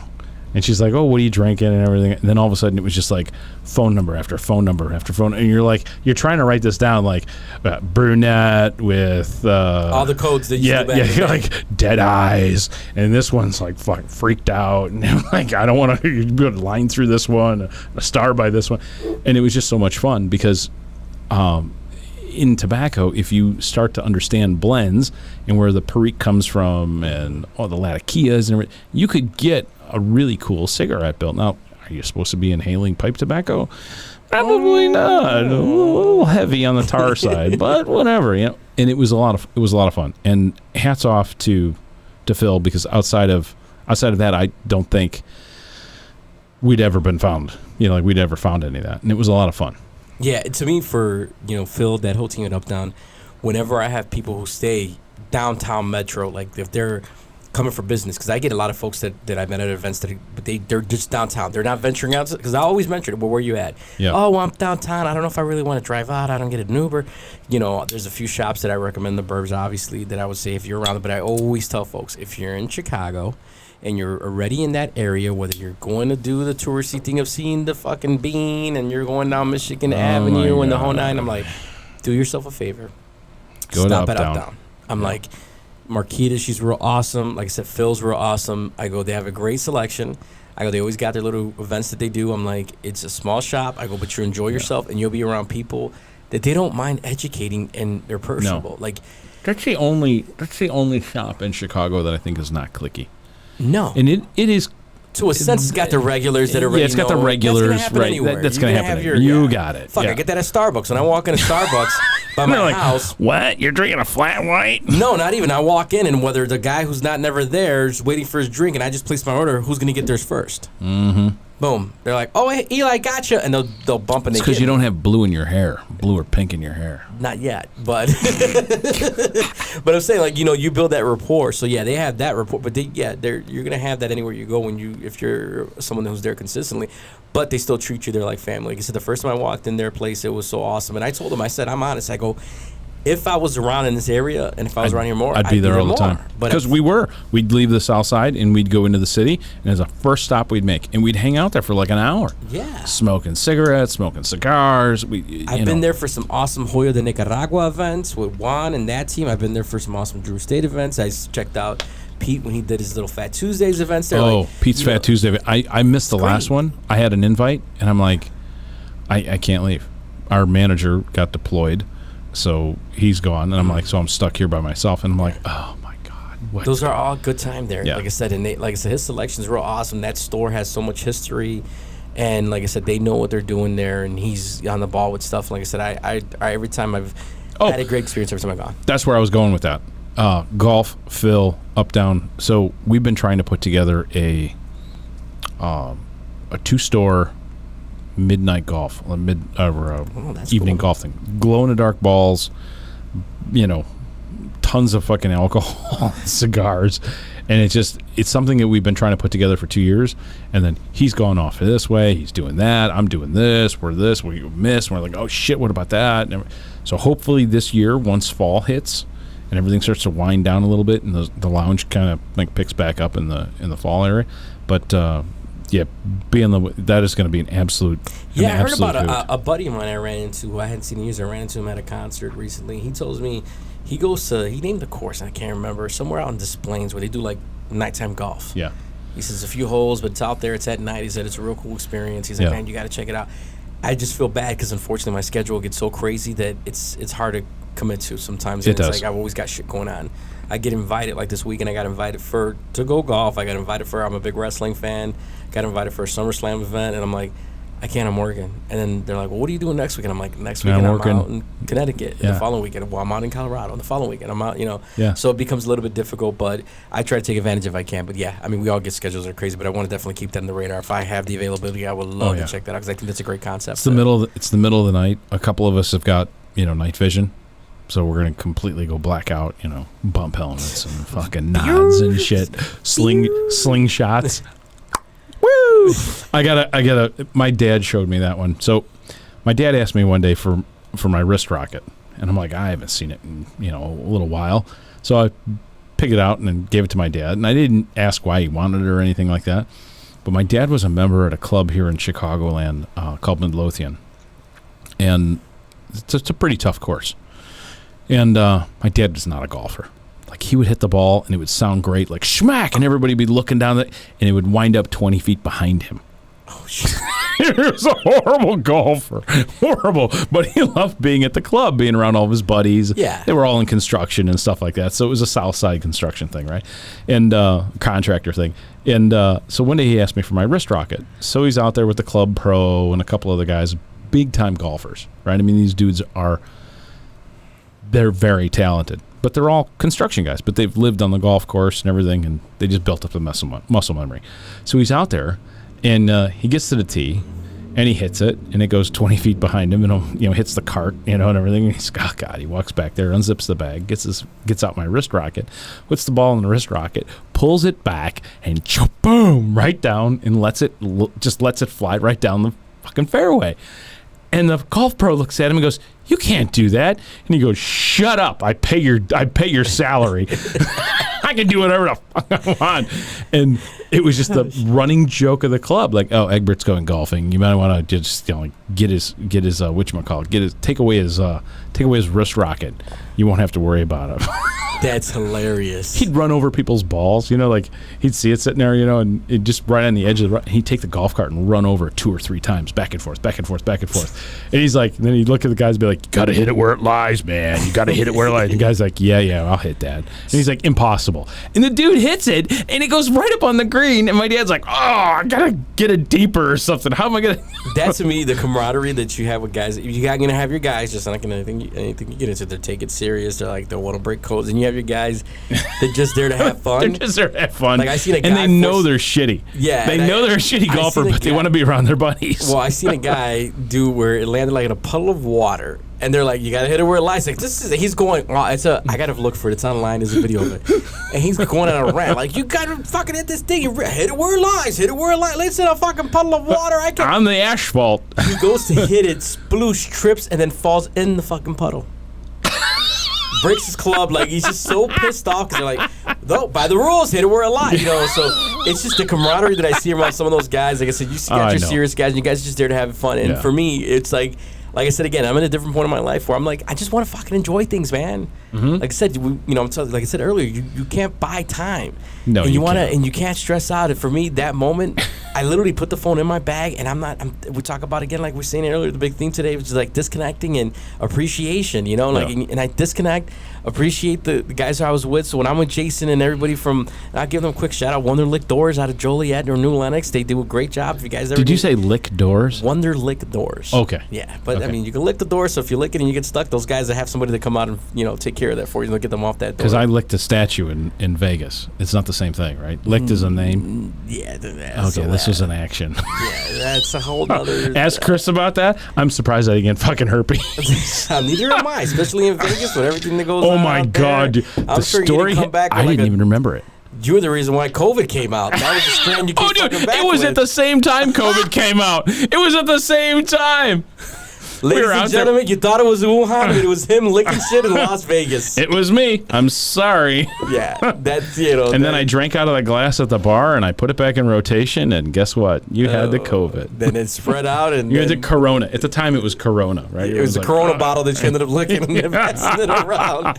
But it's so hilarious, man. Like, it's just like I said, it's just a great time, man. So yeah, I definitely want to take him the offer. I want to do that. I want to get out more. Like I said, I suffer with anxiety a little bit when it just comes to like just the wondering of like, well, what's gonna happen? Am I gonna do it? Because again, I want to learn the ins and outs. And my wife's, I love her to death, man. She's always been able to talk me off the ledge of things and just say, hey, take a breather. Like, again, these are stuff that people don't know. I'm being vulnerable with you here, talking to you, and I'm sharing this shit because people don't know. My wife doesn't. She lets me walk right up to the edge and fall off, and she goes, "Are you okay?" Well, yeah. And she's like, was it that bad? Where I'm at the edge, like, well, if I fall off, what if I trip? Like, all these scenarios are to fucking play in my head. And she's just like, hey, it's going to happen. Get yourself up. And I'm very grateful that she's been that rock for me to do that for me. That's awesome. Because if I didn't have that, like I said, so it eats at me. When I got into golfing, like, I was scared. I'm like, what? She's like, just fucking go. And I'm like, trying to think about it. She's like, everything's not going to be perfect. You don't got to worry about where you're parking the cart, where you're doing this, where you're doing it. She's like, learn. And it goes back to like whatever. There's tons of dudes out there that'll drive past. If they're nice, they'll drive past you and be like, hey man, you cross the fairway at a 90-degree angle. Don't drive down the middle of the fairway. Like I'll see guys and I'm like, they don't know. right? And they're out there having fun with their buddies and everything. Yeah. And I could be a dick and be like, "Yo, bro, what the hell?" Yeah. And They know it's not push on them. intentional. Yeah. It's I like- just drive up to them and like, "Hey guys, just so you know, we typically drive 90 degrees across the fairway so that we're not leaving ruts everywhere." And they're like, "Oh, thanks." Yeah. Yeah, cool, no worries. Yeah, it's like going boating up in Fox Lake. I went out there and I Oh didn't know my what the fuck I was doing God. on that boat, but that boating community, granted, because they probably were worried that I was going to hit somebody. Kill somebody. You know, they were like, "Hey, no, we got you. Put it this way," and then they realized the rental place only gave us one anchor, so that's why my shit was all over the place. That's a whole other story to get into. But yeah, they were so open to where they were like, "Hey," there were a community of people that were like, "Hey, we know you don't know your shit. You're not disrespecting. You literally look. You know, we're going to show you." Yeah. And now it I took looks that like with me and I learned. you're respectful. We can see it in your eyes. You know, you're Yeah, having I'm a not little there hard time. jagging around, fucking Right. around the lake. Yeah, because everybody's gonna hurt people. So Yeah. it's great to see people. It's the like worst that. thing in the world is to even think about having a propeller go across somebody. It's like putting somebody's hand in a Cuisinart. It That or just- you're in a rental boat and you're hitting this guy's real nice pontoon boat or his nice oh regular yeah, boat. You know, like- hello lawsuit. exactly. Yeah, And Well, those places scare the shit out of you before they. It's so crazy. 'Cause I saw a lot of city folk that were going out to go get boats, and they're signing this boat away, and then they read you all the terms real fast, like. And don't forget, you gotta put the propeller at this angle. 'Cause if you don't put the propeller at that angle, there's certain parts of the water that might scrape. And if it scrapes, you're gonna buy some new. And you're just like, they're like, have fun, and you're like, oh shit. And again, my anxiety kicks in. I was like, relax, it ain't gonna. So now I'm trying to jog it and make sure I'm Yep. good and whatever. But yeah, those folks, shout out to those guys in the water and gals that came out of their boats. I don't think I could do their job. I don't think I could do that. Be like, hey man, you're totally unqualified. Get the hell out of here. Yeah, but they were. I wouldn't sell a boat. When For I mean- I wouldn't sell a boat hour Well, to save my soul. I'm telling you, but I mean, city slickers were coming out and they were handing them the boat, and some of these folks had coolers with beers and stuff like that, and you're letting them go out there. But at the end of the day, I guess if you signed the waiver, if anything happens, you're buying them a new fucking boat. A new Hey, that's motor. up between you and DNR or Lake Police. You know. Yeah, it's just like, hey, but we survived. We figured it out. We called the boat company, said, hey, give us back that second anchor, and we did what we had to do. But yeah, it's as long as people are there to show you, they know you don't mean no harm. They got you. Yeah. Yeah. They can tell. They can tell. Is there anything else that you want to touch on going forward? Like, is there something that what do you see yourself in the next 10 years? What do you want? Great fucking question. So the next 10 years, if I'm very fortunate, I still want to be DJing. I've been honestly thinking about when is my exit date. Yeah. That conversation comes because you start feeling a disconnect. Like, I still get asked to do nightclubs, and when I go do them, I can still do them from a skill perspective, but I'm just like, man, I don't connect with this crowd because you're just different. They're into different stuff. So hopefully I'm still doing what I'm doing at the same scale, if not a little bit larger. I'm comfortable where I'm at. You know what I mean? Like, I'm very grateful. Like I said, and any human being, of course, like I say, joking around, like, you would love to be a millionaire, 100 millionaire. But if I'm not, I'm fine. Like, I'm cool with what I'm like I said, I'm more of a believer in the universe from a religious perspective. Like, I just believe things happen to you universally because it's where you're supposed to be, as I mentioned earlier.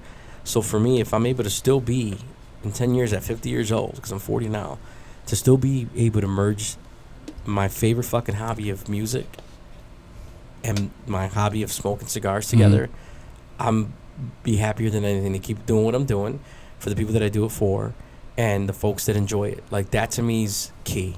Yeah. Like, I would love to continue to do what I'm doing, and when that time comes, that expiration date comes where it's like, hey, this is just not my bag no more. Like, I'm gonna be smoking cigars until I'm fucking You should still be playing old music and gray. too. And I'm still probably playing music at a Yeah, different scale, But if I'm able to keep doing what I'm doing, like I said, I'm very grateful to be able to merge both hobbies. Most folks don't get that opportunity to do that, No. let alone to do it for such a prestigious company, the company that I do for, or have the relationships that I have with all the different cigar manufacturers and cigar brands that I've gained along the way, Sure. and have their respect. And when they see me, show respect and show love, because that to me means a lot. Mm-hmm. So if I'm continually doing that, and then I'm healthy, and then my family's healthy, my relationship with my wife is as healthy as could be, that to me Just take is it my as it $1 million. comes. Yeah. That is a price tag that you cannot fucking put on. No. If I'm still here in 10 years and coming by your shop and smoking a cigar for you, or going to golf with you in 10 years, like, as long as I'm just enjoying life, I'll be happy. That's all I want. Well, as soon as Kai comes back, I'm going to take a little vacation. So Do it. you won't find me here Do it. for a Kai, little while. you gotta get your rear back here. The shop misses you. Will misses you. You got to get back in the fold of things. Things are starting to go awry here a little bit, but yeah, man. I mean, just to be 100% transparent, like I said, if I Yeah. could still be able to enjoy both, or still be able to enjoy life, and If have you health. still enjoy the passion, I mean, if it's still a passion to you, right, and you still enjoy it, you'll be doing it past 50. And I'll just give you a quick little quib. So we put in a laser gun range here at the lounge. And it's one of those things where we looked at the golf simulator, we looked at car simulators, we looked at a lot of things. And most of the members were like, hey, you know what? Laser gun range might be cool. You know, we can get all, a couple bourbons in us, and get our smoke, and you shoot on the range. It's safe. We don't have to worry about it. And there's a few members that come in that are, in some sort of law enforcement, let's say. Mm-hmm. And if you still love it, and you can do it at the level that you are doing it at, right, and you don't lose that passion, you'll keep up.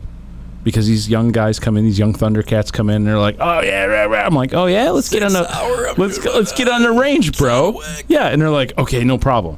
And they get on there, and then they get their ass handed to them by a 52-year-old fat dad from the suburbs. They're like, "What just happened?" I'm like, "Bro, this is what I do. Like this has been my life forever." So I still love it, and every once in a while I do it, and you have that muscle memory. Mm-hmm. You have a muscle memory. I'm going to say, use the brain and your hands and your eyes, as a muscle, basically, right? You're going to be able to do it. There's no reason to think you can't. For me, like, I've been a firm believer in your seasons of life. So my first 20 to 25 years of DJing was strictly nightclubs and touring. Mm-hmm. And now I'm coming up almost on 7 years and some change, whatever it is. But, these next 20 to 25 years, if it's within cigars and just doing my thing at lounges and whatever, I'm happier as can be. Yeah. Because that's that season. The only thing I worry about is this expiring in Illinois. They're making this extremely difficult for us. So difficult to get, I've seen folks this week and they came down from Canada to Michigan because, they're able to take 200 and something sticks or something like that with them back up north without having to pay excessive taxes and whatever because it's so expensive to get in Canada. Right. So I would love to, this to not be as heavy, as regulated as it is so I can continue to enjoy it. This is something that I'm always an advocate for. When they did that first release where they were going at cigars, I'm on that press release at Congress. There's a picture of me DJing as one of the faces of, like, they're trying to use entertainment to grab kids. And, again, that's a whole other podcast that you could have, episode where you could talk about them trying to, they're not promoting this to kids. They're not. No, they're not. Kids at the high school, they're vaping. Who the hell wants to spend $15 to $25 on a cigar? It's a different... And spend an hour and a half to 2 hours. Exactly. They don't want to do that. They're 7 seconds fruity juices, and they want to blow their smokes and do their thing. Exactly. So, again, if I'm able to keep doing that for these next 20 to 25 years of doing DJing, and then maybe when I'm in my 60s where I'm completely done, and I'm traveling the world with my wife. We travel a lot now. I want to continue to travel more and see more and experience more. I'll be happier. That, to me, is more than its weight in gold. It's more than its weight in dollars because, like I said, again, experience, a feeling cannot be bought. That's something that you feel internal. Mm-hmm. And it's something that some folks are not fortunate to have because they chase a dollar. And as we know, money's here today, money's gone tomorrow. It's a monetary thing. My dad says, money's only something you need if you don't die tomorrow. Exactly. So you have to have a good savings, but you also have to enjoy your life. Exactly. You have to kind of balance the two, so that you got enough to live through. But you should be taking note of what's going on in your life when you're still young and at certain ages, like 20s, 30s, 40s, 50s. Yeah. You have to enjoy it. My wife and I make sure we have our investments right. We do our things so that I can live comfortably, or we can live comfortably and not have to keep working, and you do it right. To enjoy life, because at the end of the day, that's what your dad said, to quote him, and my grandfather used to say, when you die, you can't take money with you. No, you can't. No. So again, but to have those experiences, to have these moments in time, these core memories that you have locked in your brain, that to me beats any value. So again, man, appreciate that question. I've never been asked that recently, and it's awesome to answer to say, that's where I would like to be. And I tell you, man, as cheesy as it fucking sounds, I am legitimately grateful and happy for what I have going on and what I'm doing. It's even today coming out here, filming this episode with you. To me, I'm just grateful to be here, grateful to do it with you, share the laughs, share the cigars, the drinks, the camaraderie. Yeah. That to me is worth more than anything, and this is something that I'm going to take with me, because I could give you $20 and you spend it, it's gone. You don't remember. No. I can't remember the fucking $20 that I spent on Chick-fil-A yesterday. No. You just don't remember it. But this is something you take with you forever. Time with a cigar, sitting in a lounge, talking to people, having some time with your kids on a vacation where you're unplugged. Yeah, you really have to understand that there's more to life than chasing a dollar, but you do need to chase the dollar so that you can continue to chase life. Exactly. Yeah. You have to just set yourself up right. Like that's a good round out for the episode, I think. What do you think? Is. No, think it is. Yeah, perfect. I really enjoyed that Dirty Rat. Oh my! I didn't want to give it up. It was really cool. I told you. I'm It started glad to you unravel at the end, and it was like, oh shit! He saw me. I'm like, oh come on, just sit there. And then I went to peel it away, and it kept unraveling. I'm like, oh shit! I better give this up before it burns me. That's a nubber. That is one of my nubber cigars. Yeah, that was really great. Thank you so much. I'm glad you enjoyed it. Yeah, Everyone, I'm enjoying this one too. This is another banger right Yes, here. Like I it said, is. there's some here that are just some real great smokes. Like I said, if you guys get a chance, check out the Dirty Rat. Appreciate you If you can find it. If you can. We've been beating on our guy forever. I'm like, come on, give me something. Give me like. Yeah. But there's so many dudes in Chicagoland that just peel off that stuff. They there's no allocation. Rat, if you could fight for it, fight for it. It's at a little bit of a higher price point, but for those smokers who might smoke Davidoff, who might smoke Padron, like I said earlier, yeah. Me personally, I compare it to a 64 Exclusivo from Padron, but it's because of the factors of all the other. And it's a little heavier. I'd have to for me, that's heavier. But I think it's in a class of its own. I would not pair that against a Padron. I think that no, not pairing, just meaning for me, yeah. aesthetic. When I lift them up, those two. If I'm those are your two go-tos. Yeah, like if I could smoke those all fucking day. Yeah, you would. They're high price point, but if I could smoke them all day, I fucking smoke them all day. I got you. They're gonna deliver and they're gonna hit on all cylinders for you. Yeah. So I'm glad you enjoyed that. That was a really nice experience. I love that. The feral pig. That's another good one. That's the chubby one, right? That's they got the feral flying pigs. The flying pig. Well, the flying pigs are regular, and then they got the feral flying pig, which is a little bit larger, but same. Yeah. Those were nice too. Those were good smokes. No, they are great, and they're only exclusively, real quick before we get out of here. Those cigars and this one, they're only rolled, especially the feral pigs are only rolled by two individuals, the same two individuals at the factory. Just two? Just those two. Wow. The Bonchera and the Bonchero, they're the only two that roll that specific cigar. And if you ever have the opportunity, if they ever open up the cigar safari again, you get to go down to Nicaragua to go to the La Gran Fabrica, the Drew Estate. You see them two people, and they're strictly on. That's why the quality control on that is so intense. So that's awesome. Man, that's I appreciate you taking the time and having me on. Thank you, man. This has been another episode of Tiny Mike's Big Sticks. No, whoa. They're like, but he didn't give a song. All right, what's your song for today? Like right now, what would be your song? Man, we're gonna have to go with Ozzy Osbourne's "Walk on Water." That's a deep cut. Oh, that is a deep cut. Walk on Water. Yeah. Rest in peace, Ozzy. Hulk Hogan. Rest in peace, baby. Thank you for tuning into The William Black Show. If you're enjoying the insights and conversations, we'd love to make it easier for you to never miss an episode. Take a quick second, crush the subscribe button.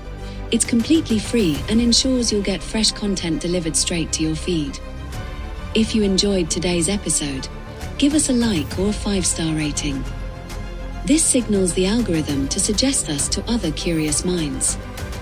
You can find the rest of our content on thewilliamblackshow.com, on YouTube, Instagram, and X. Thanks. Your support means the world to us.